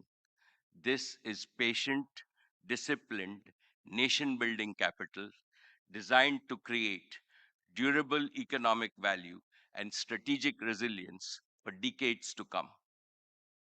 Distinguished participants, the biggest constraint in AI today is not talent or imagination. It is scarcity and high cost of compute. Therefore, here is my third announcement. Geointelligence will build India's sovereign compute infrastructure through 3 bold initiatives. One, gigawatt scale data centers. We already started construction on multi-gigawatt AI-ready data centers at Jamnagar. Over 120 megawatts will come online in the second half of 2026 this year, and a clear path to gigawatt scale compute for training and large scale inference. 2, our green energy advantage. We have an in-house energy advantage with up to 10 gigawatts of ready green power, surplus anchored by solar in both Kutch and Andhra Pradesh. 3, a nationwide edge compute. An edge compute layer deeply integrated with Geo's network will make intelligence responsive, low latency, and affordable, close to where Indians live, learn, and work. From Kirana stores to clinics, from classrooms to farms, intelligence will live at the edge. Our resolve is clear. Make intelligence as ubiquitous as connectivity. When compute becomes infrastructure, innovation will become inevitable. Friends, geointelligence is guided by 5 non-negotiable principles. First, AI for India's deep tech and advanced manufacturing leadership, reaching not just large enterprises, but agriculture, small businesses, and the informal sector. Geointelligence will not simply be a search or an ask tool. It will primarily be a resource for multiplying productivity and efficiency. Second, world-leading multilingual AI capability across all Indian languages. When farmers and artisans speak to AI in their own words and students learn in their own mother tongue, this is not convenience, this is inclusion. Geo AI Bharat की भाषा में बोलेगा भारत की संस्कृति में फूलेगा और भारत की मिट्टी में फलेगा।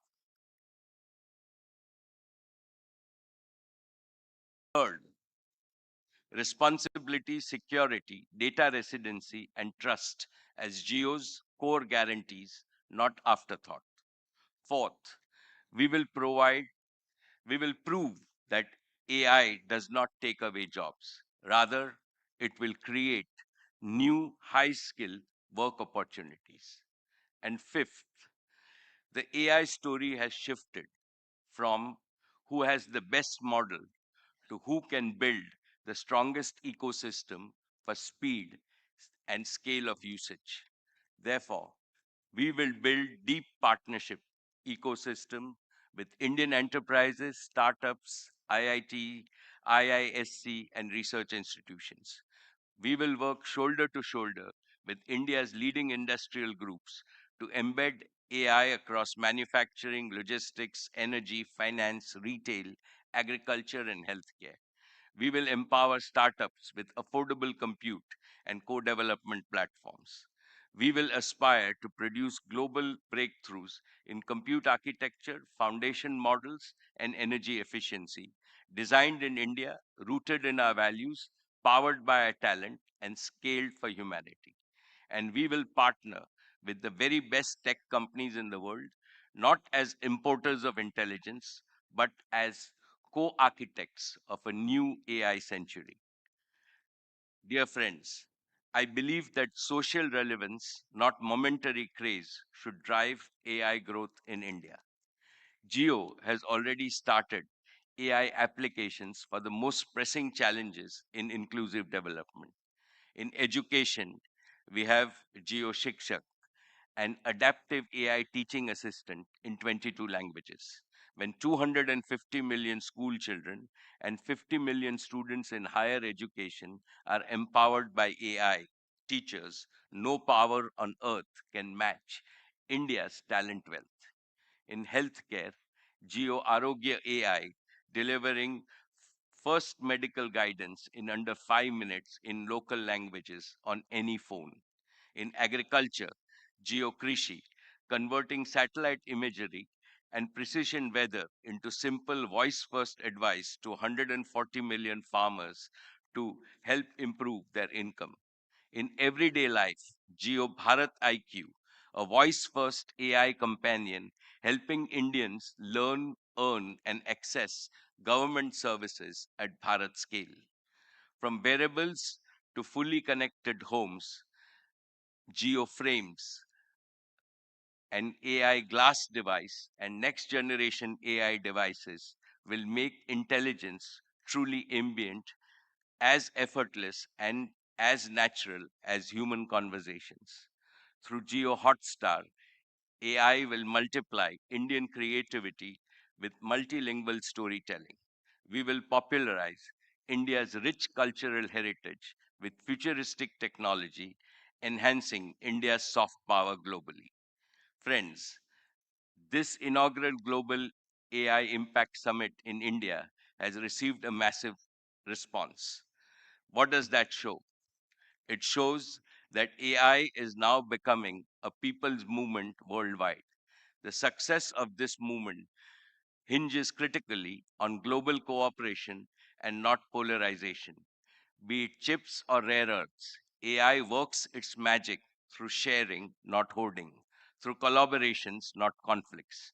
The unique strength of India is that India serves as the vital bridge connecting the global south and the global north. After all, south or north, east or west, all of us have only one earth, one family, and one future. Today, at this summit, let us all pledge to transform this noble aspiration into reality using the most powerful gift of the human mind, AI. Let us combine intelligence with empathy and let us build a better future for all. Thank you. Jai Hind.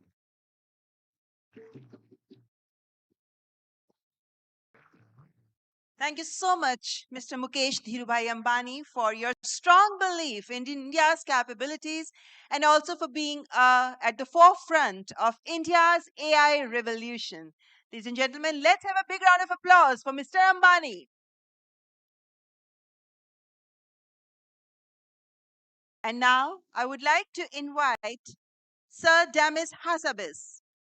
He is the founder and CEO of Google DeepMind, the co-founder of Google DeepMind, and well, he is also the Nobel laureate, a chess prodigy, neuroscientist, and game designer before he became one of the world's leading artificial intelligence researchers. Sir Demis Hassabis brings an almost uniquely cross-disciplinary mind to the challenge of building artificial general intelligence. DeepMind's AlphaFold solved a 50-year-old problem in biology, and he's, well, just getting started. Please welcome the co-founder and CEO of Google DeepMind, Sir Hassabis.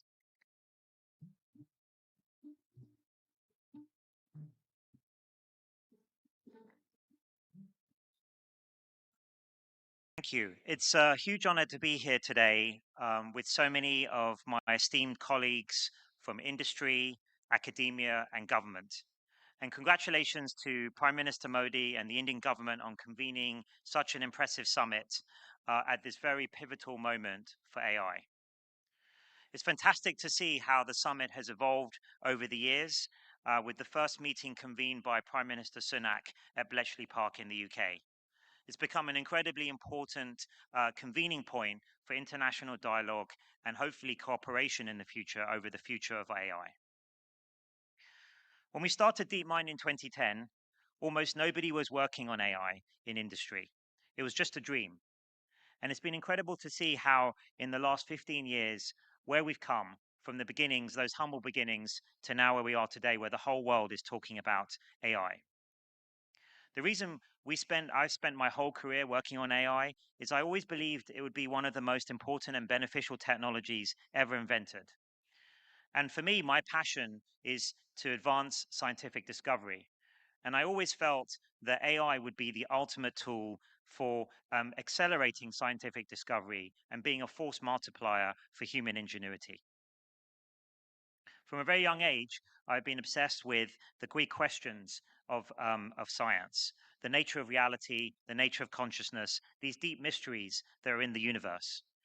And I think AI can help us find answers to these questions that we've pondered over for thousands of years.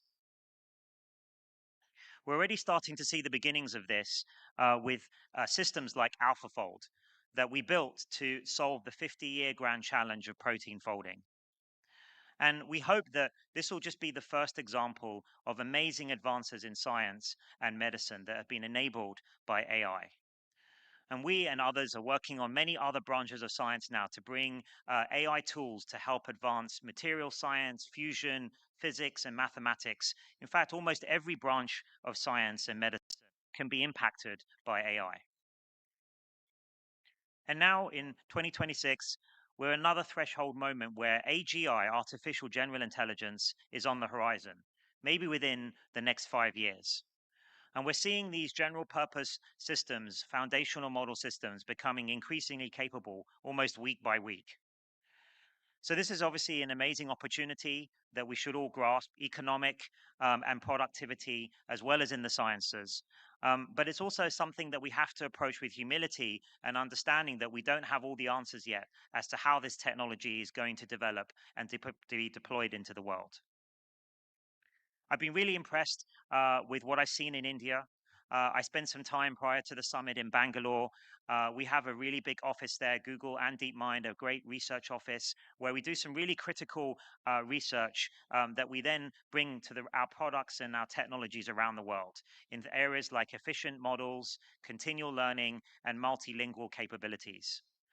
I also had time to give a talk at the Indian Institute of Science at Bangalore, and I was incredibly impressed by the students and the faculty there, their enthusiasm and their energy for AI, and their ideas for how to use AI to improve India standing in the world, and to also seize all the new economic opportunities and scientific opportunities that AI opens up. It was incredibly impressive to see the energy around the country.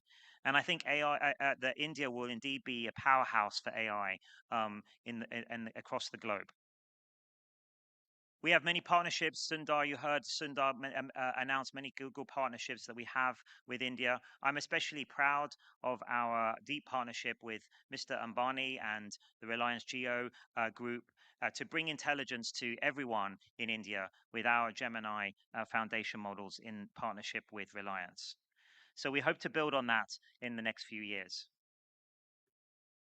So if I was to try and quantify what's coming down the line with the advent of AGI, I think it's going to be one of the most momentous periods in human history, probably something more like the advent of fire or electricity. One way maybe we can quantify that is, I think it's going to be something like 10 times the impact of the Industrial Revolution, but happening at 10 times the speed, probably unfolding in a matter of a decade rather than a century. So really, this is an enormous amount of change is going to come, and it's still to be written how we can make that beneficial for the whole world.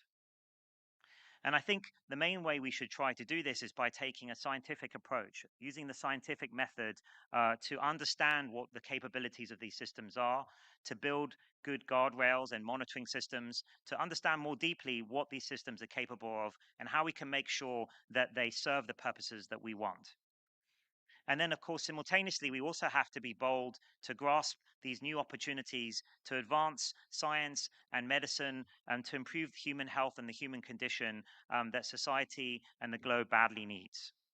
So I think we've got to try and navigate this moment very carefully, very thoughtfully. And if we do so, I'm very optimistic that we'll usher in a great new era. But of course, this can't just be left to technologists. And that's why summits like this are really important, to bring together all parts of society, the technologists that are building it, the scientists that are building it, governments and how to deploy it for the best use of their citizens, but also artists, social scientists, and philosophers. We need to bring all of these debates into the tent to understand how we should navigate this next period in human history. And I think summits like this, international summits like this, are critical to encourage this kind of international dialogue and cooperation. And if we get this right, these next steps right, I think we can usher in a new golden era of scientific discovery and improve the lives and health of everyone in the world. Thank you.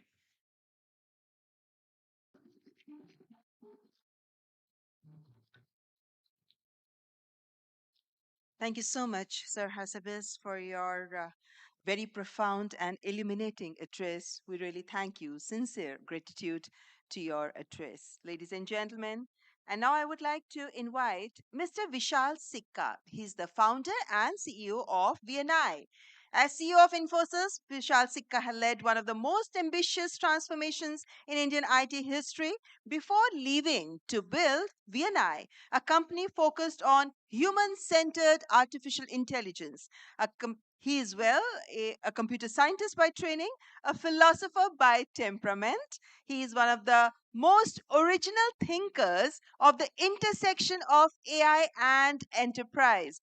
Please welcome the founder and CEO of VNI, Mr. Vishal Sikka. Thank you so much. Thank you so much for that. Wow, wonderful introduction, and what an amazing event.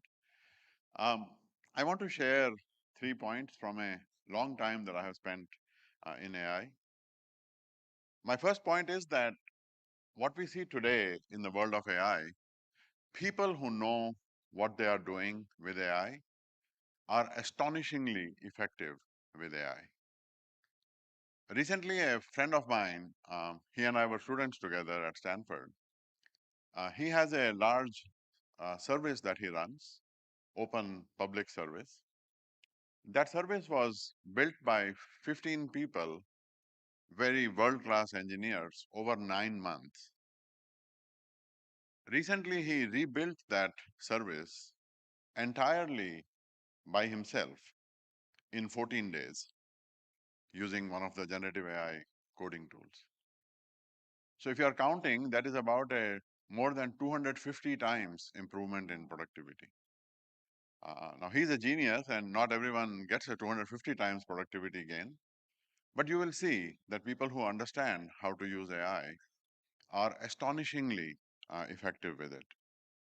And I had a similar experience recently with a customer of mine who is a distributor of home goods, and one of their main suppliers shut down their factories in one of their countries.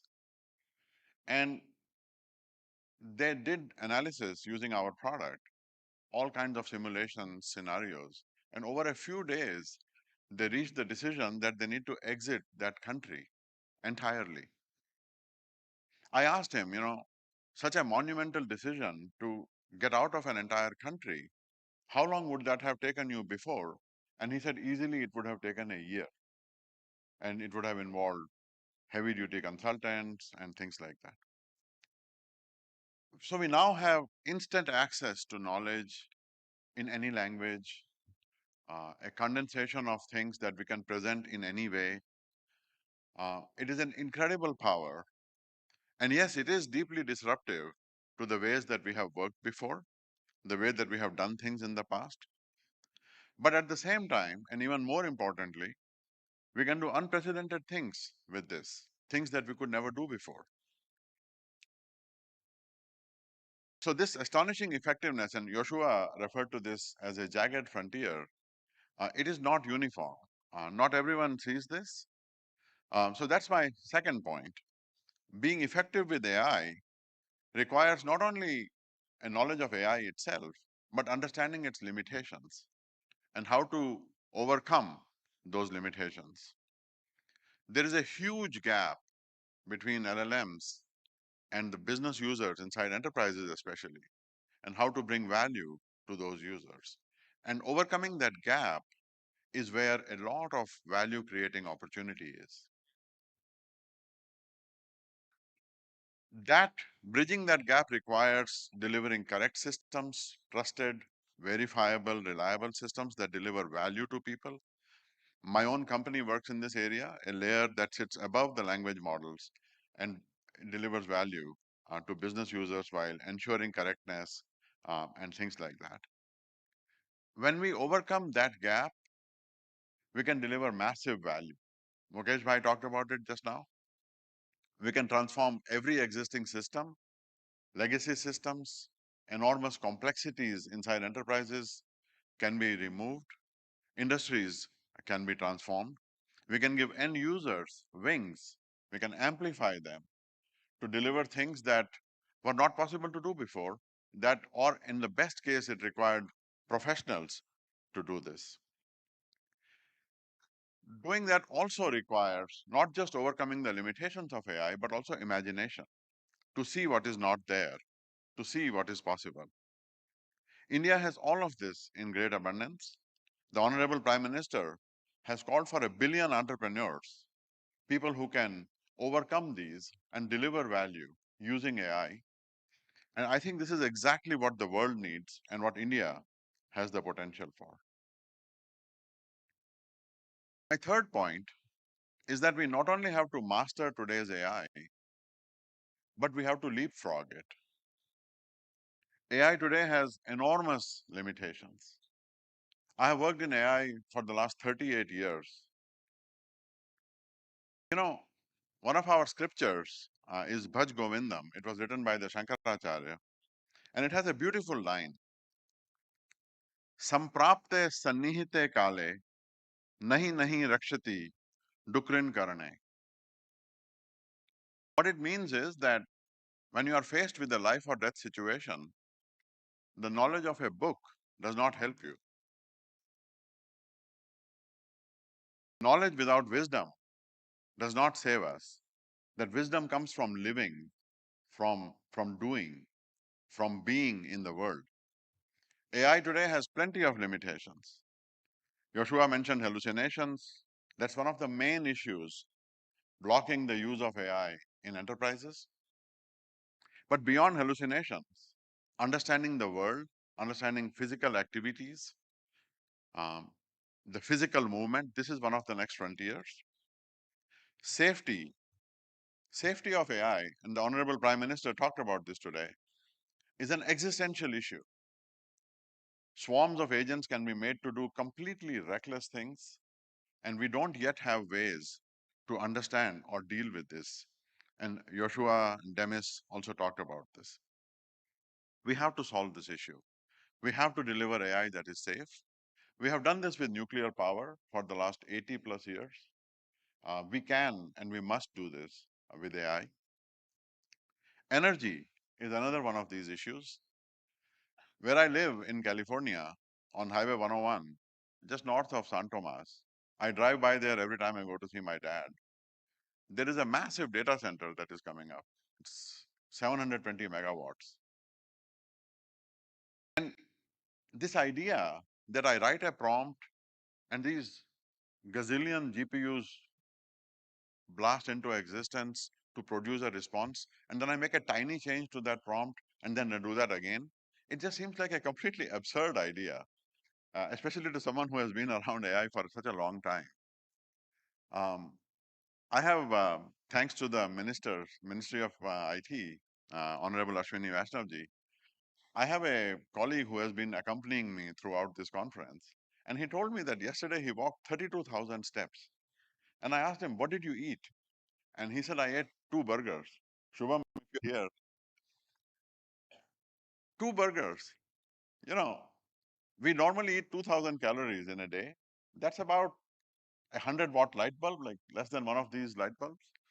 And out of that, our brain, our nervous system is maybe 15, 20 watts. That's like when your laptop is in sleep mode, it takes more power than that. So there are many zeros still to be removed from these models, and the models themselves have to be removed. So I think that there is a tremendous opportunity here. India is a country of the human potential. We have plenty of times before delivered the ability to billion plus Indians. Mukesh bhai talked about Jio, and Sunil talked about Airtel, and how now we have billion plus Indians who have data and connectivity. And when I was young, one of my earliest childhood memories is of worry in my parents' faces around food. They used to tell stories of how there was a shortage of food. And then the Green Revolution happened, and India is now one of the largest exporters of food in one generation. So I think that when you look at the time of intelligence, it is not only an opportunity to learn about this technology, to learn to master this technology, to understand its limitations, but to leapfrog that and to build the next generation of it. And as this summit so vividly demonstrates, we can be on our way to a human revolution powered by AI, by good AI, by purposeful AI, where every one of us, a billion entrepreneurs, is not just making a living, but is making a life. Not some artificial life or some artificial general life, but our own life and the life of others. And that would be so much fun to do. Thank you so much.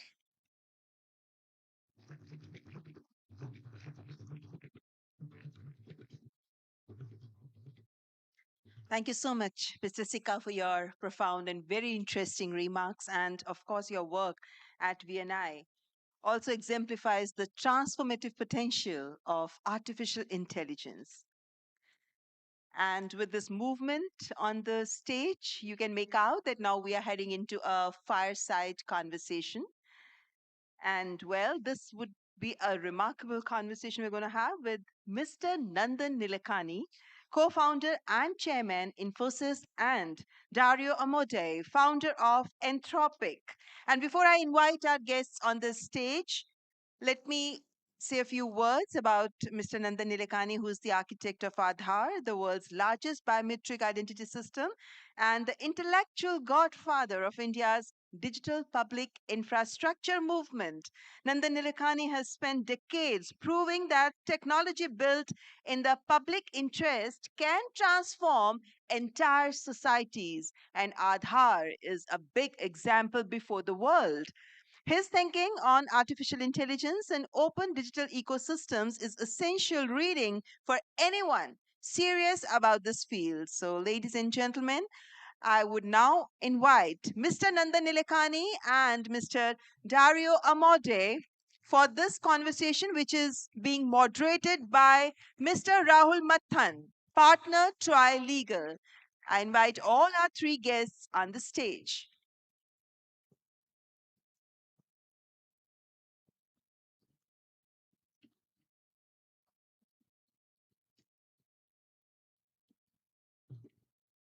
Please welcome our guests on the stage. Thank you.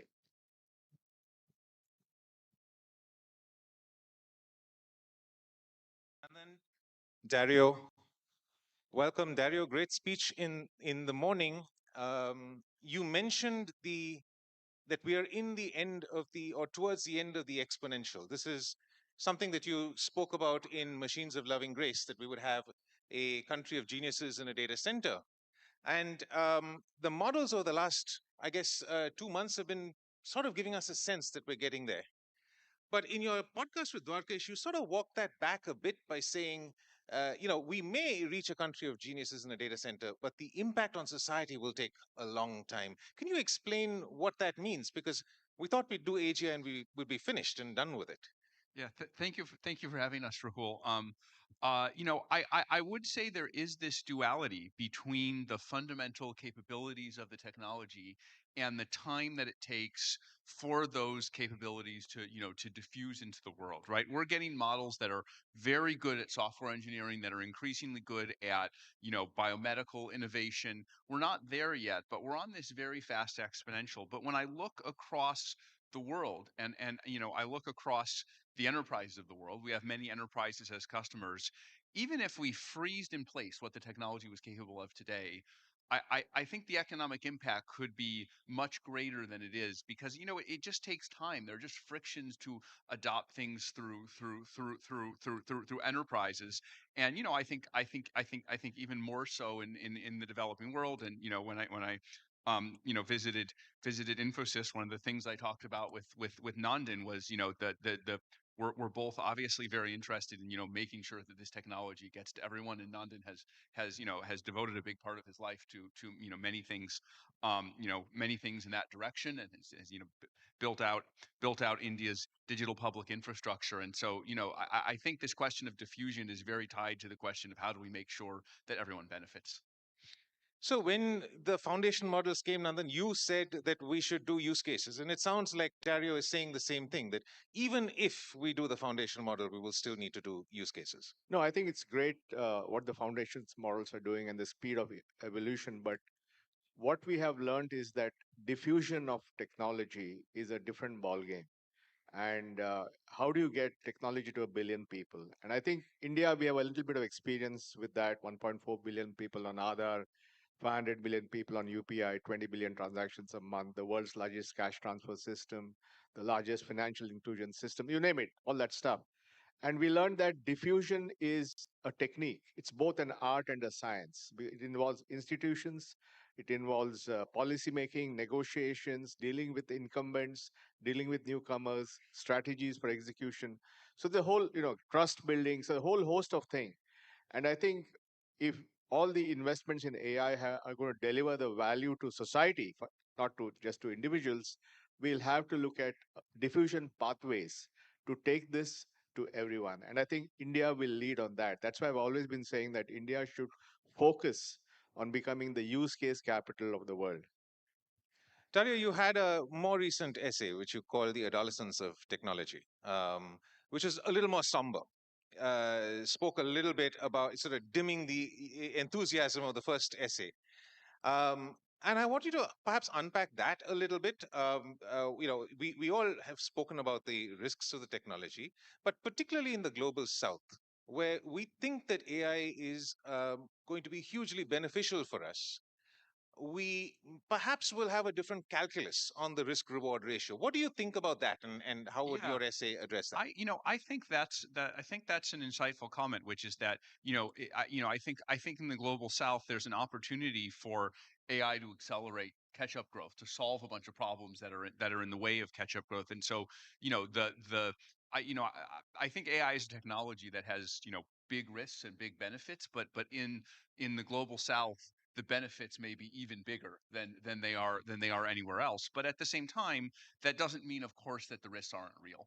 We kind of, India is the world's largest democracy. We need to think about how democracies handle AI, and how we confront other countries that are authoritarian. That's one of the risks I talk about. Another risk I talk about is making sure that AI systems are safe and predictable, and autonomously behave in a way that's under our control. And everyone in the world has to worry about that. That affects everyone in the world. And then, I think of particular relevance to India is, the concerns I raised around economic displacement, right? Where, I think the signature of this technology is going to be that it greatly grows the economic pie for the whole world. And again, huge upside because of the opportunity for catch-up growth. Like, growth can be very, very fast. But there things are going to change, and there's some potential for disruption. And I think what I've been thinking about as I visited India these last few days, and the last time I visited, is how can we work together with the companies in India to kind of drive this growth for everyone, to make sure that the existing companies, large and small, continue to prosper along with us and the other makers of AI, and also on a philanthropic basis, how we make sure that the benefits reach everyone, both in an economic sense, in a health sense, in kind of other senses. So, I think India is, it kind of offers a particularly keen distillation of especially the benefits, but also the risks. Nandan, you've had experience with an adolescent technology with the whole DPI. In the early days of DPI, it was challenging. There were challenges with getting the big vision, which of course now we're looking at, and in hindsight it looks like it was easy, but the early days was difficult. So, as the father of a mature technology, would you want to give the father of an adolescent some advice? I know that makes me a grandfather. So I think it diffuse when you talk about diffusion, and you have to think of AI. Everybody agrees is like a general purpose technology. Like people give the simile to fire or electricity or whatever. It's about starting from the user and how can we improve their lives. How can we take 1 billion people and help them to learn better? How can we take 1 billion people and give them better healthcare? How can we take 500 million farmers and improve their earnings? You have to start from there and then figure out how to make it happen. And it's not just technology. Technology is just one piece of the puzzle.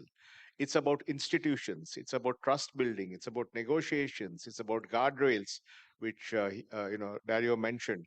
It's about working with different stakeholders and making them go towards a common vision. So it's diffusion is difficult. It's not a simple task. So I feel that India will demonstrate this because we have the experience of diffusion at population scale in all the various areas. And obviously, diffusion of AI, there are some differences that we need to think about, data, guardrails, and so on. But I think we can build a pathway or multiple pathways to that goal. And that will show the world, because I believe right now in AI, there's a race to the top and a race to the bottom. And the race to the bottom is faster than the race to the top. So I think all of us who have a stake in AI being useful to humanity have to accelerate and redouble our efforts to make the diffusion happen. Otherwise, the consequences are going to be very, very difficult, because there's going to be a backlash.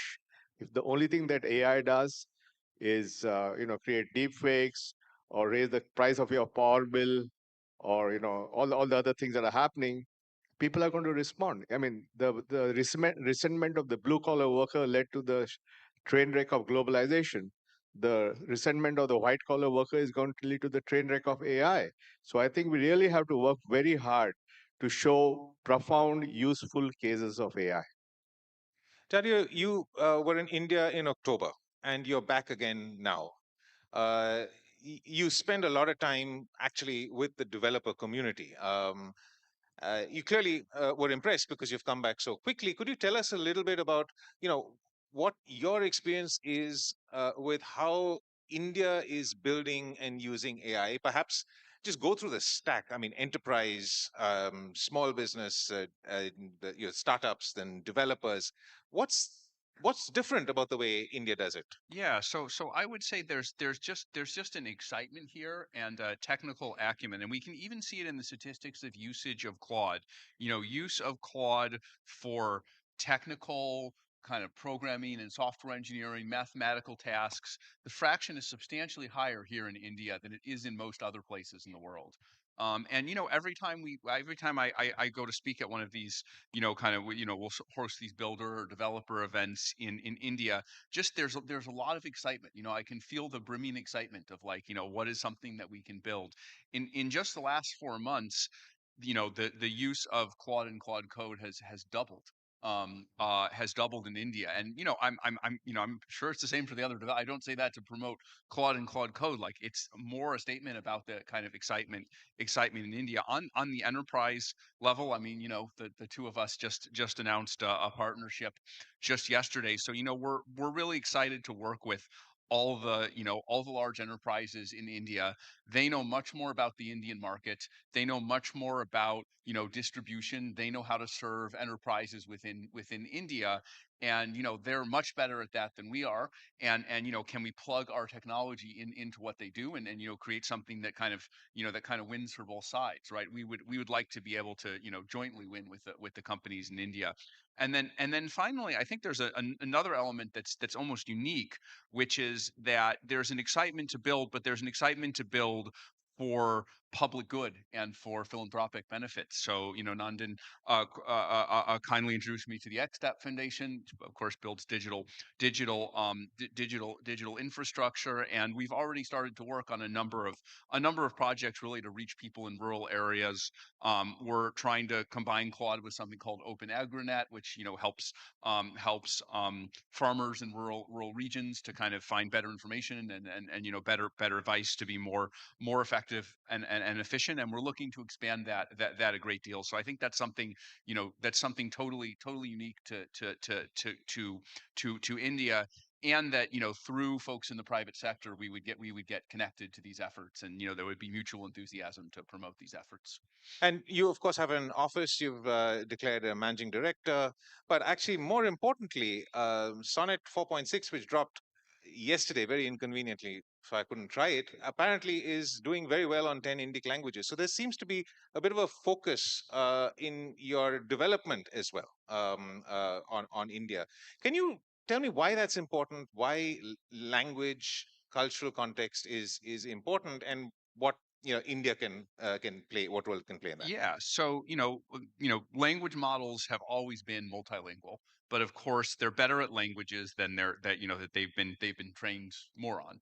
And of course, as I learned when I first came here, India has a very long tail of regional languages, and we see this as something related to access, something related to making we provide benefits for everyone, right? If you can only speak the most common languages, then there's a long tail we're not reaching, right? The farmers that we mentioned, many of them speak one of the less common regional languages, and so we've put in place a push, collaborating with folks in India to acquire more data for this long tail of Indic languages, and Sonnet 4.6 represents an improvement. We're not all the way there yet. We want these models to be as good, even far out in the long tail of these languages as they are at speaking English. And we're making progress towards that. We're not there yet, but we want to keep going. And then after you built DPI, I mean, I say after, like as if you stopped, you still continue to do it. But after you did the bulk of the work, you spent some time and effort actually taking it out to other countries. And I was wondering whether you've thought about that for AI. And, Sure. as it's been mentioned so many times today that this is the first AI summit in the Global South. And so I think perhaps countries of the Global South, if there's a model, as it were, for doing this, would benefit from those ideas. So as you think about it, is it costs? Is it skill? Is it data, infrastructure? What is it that countries need to think about for this? No, sure. No, finally, it's about a lived experience. If you've done it, you can do it better next time. So what we did in the DPI part, the digital public infrastructure, is that after several years of that experience, we worked with global philanthropists, set up something called Co-Develop, and said, let's take DPI global. And today we have some version of DPI running in about 40 countries around the world. We recently had a summit in Cape Town where we had 1,200 delegates from 109 countries. So it's become a global movement. And we feel that AI has to be, if AI has to really be impactful, we need something similar. So yesterday we just launched something called 100 diffusion pathways by 2030. We like to have targets. So Can you explain that? yeah, so the idea is that a diffusion pathway is basically a way to reach a particular goal, which you got from learning, from doing things, and then packaging it. And it's not just technical packaging; it's about guardrails. It's about how do you get institutions on board, how do you make how do you make data available. There's a whole host of things. But think of it as a toolbox or a playbook for doing things. And then this is a global initiative. So we're going to work around the world and create multiple diffusion pathways and then share them with each other so that we can accelerate this thing. And, Anthropic is part of that. We have Google as part of that. Gates Foundation is there. UNDP is there. The Kenyans. It's a global coalition. Because what we learned from the agriculture experience, we worked with Maharashtra on their agri stack, which is called Mahavistar. And that took us 9 months to figure out how to make it work safely at scale. Using the same learning, it was done in Ethiopia, which took 3 months because we had the learning of Maharashtra. And then using the same learning the PM was very keen to see it in animal husbandry. So we worked with Amul and we did that in 3 weeks. So you can see the trajectory of time, right? From 9 months to 3 months to 3 weeks. So what that shows is that if we can do this lived experience and keep improving and package that and take it to the world, we'll move the implementation of AI to the real world. And that I think is strategically important for the world of AI. So 100 by 30 is the new... Yeah, 100 diffusion pathways by 2030. And we'd welcome everyone to join this moment.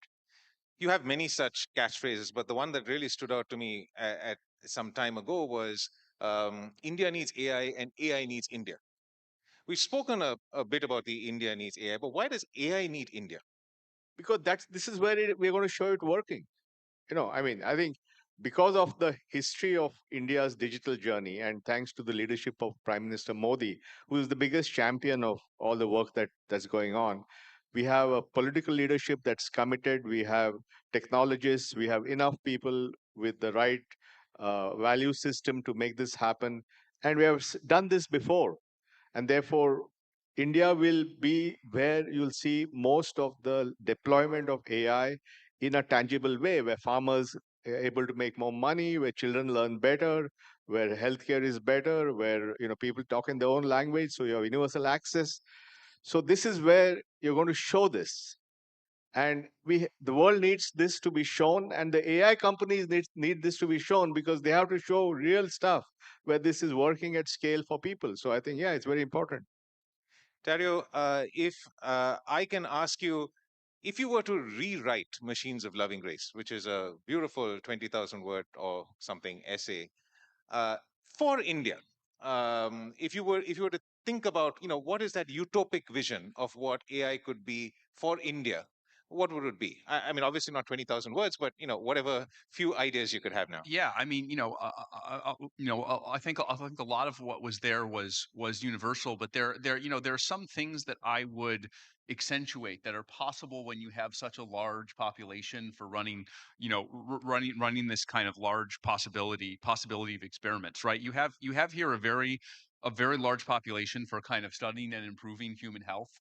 There's world-class medical research. So I think I would double down, especially on some of the sections about accelerating the cures for diseases. We just had Demis Hassabis, who has basically solved the protein folding problem with AI and kind of shown us all the way.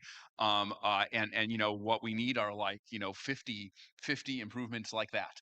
And the hope is working together between the AI developers and the folks who diffuse AI and do the actual medical research.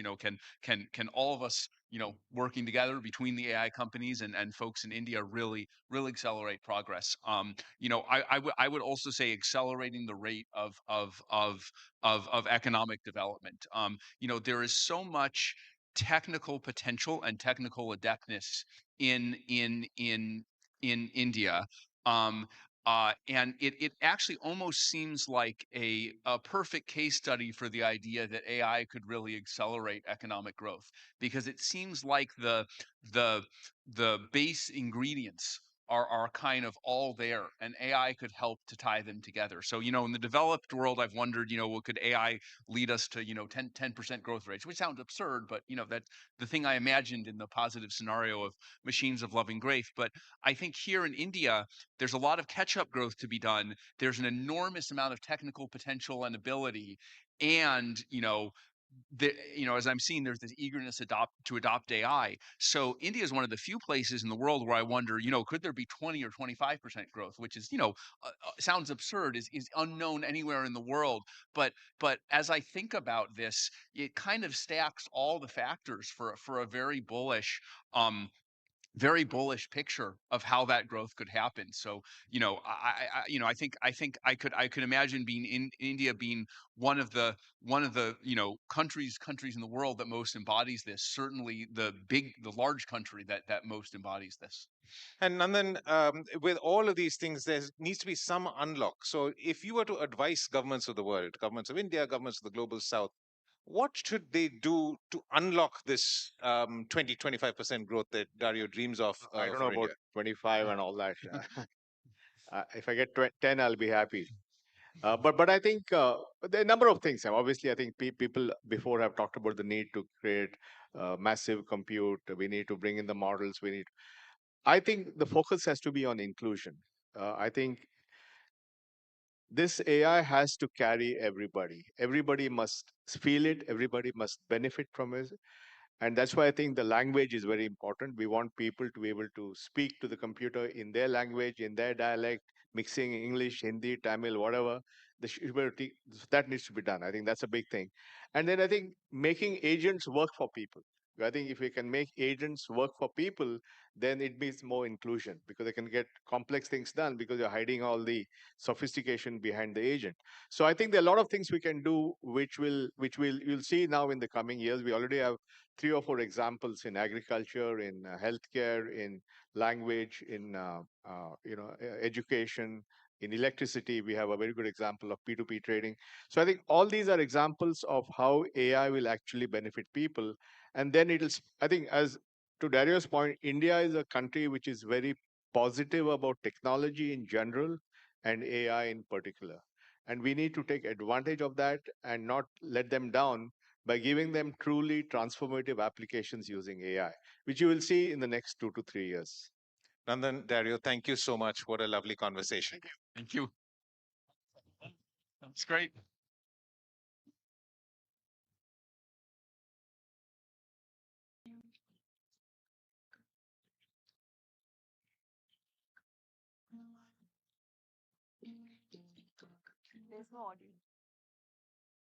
Thank you so much, Mr. Nandan Nilekani and Mr. Dario Amodei.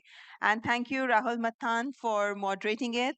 Well, it was quite an engaging conversation, I must say.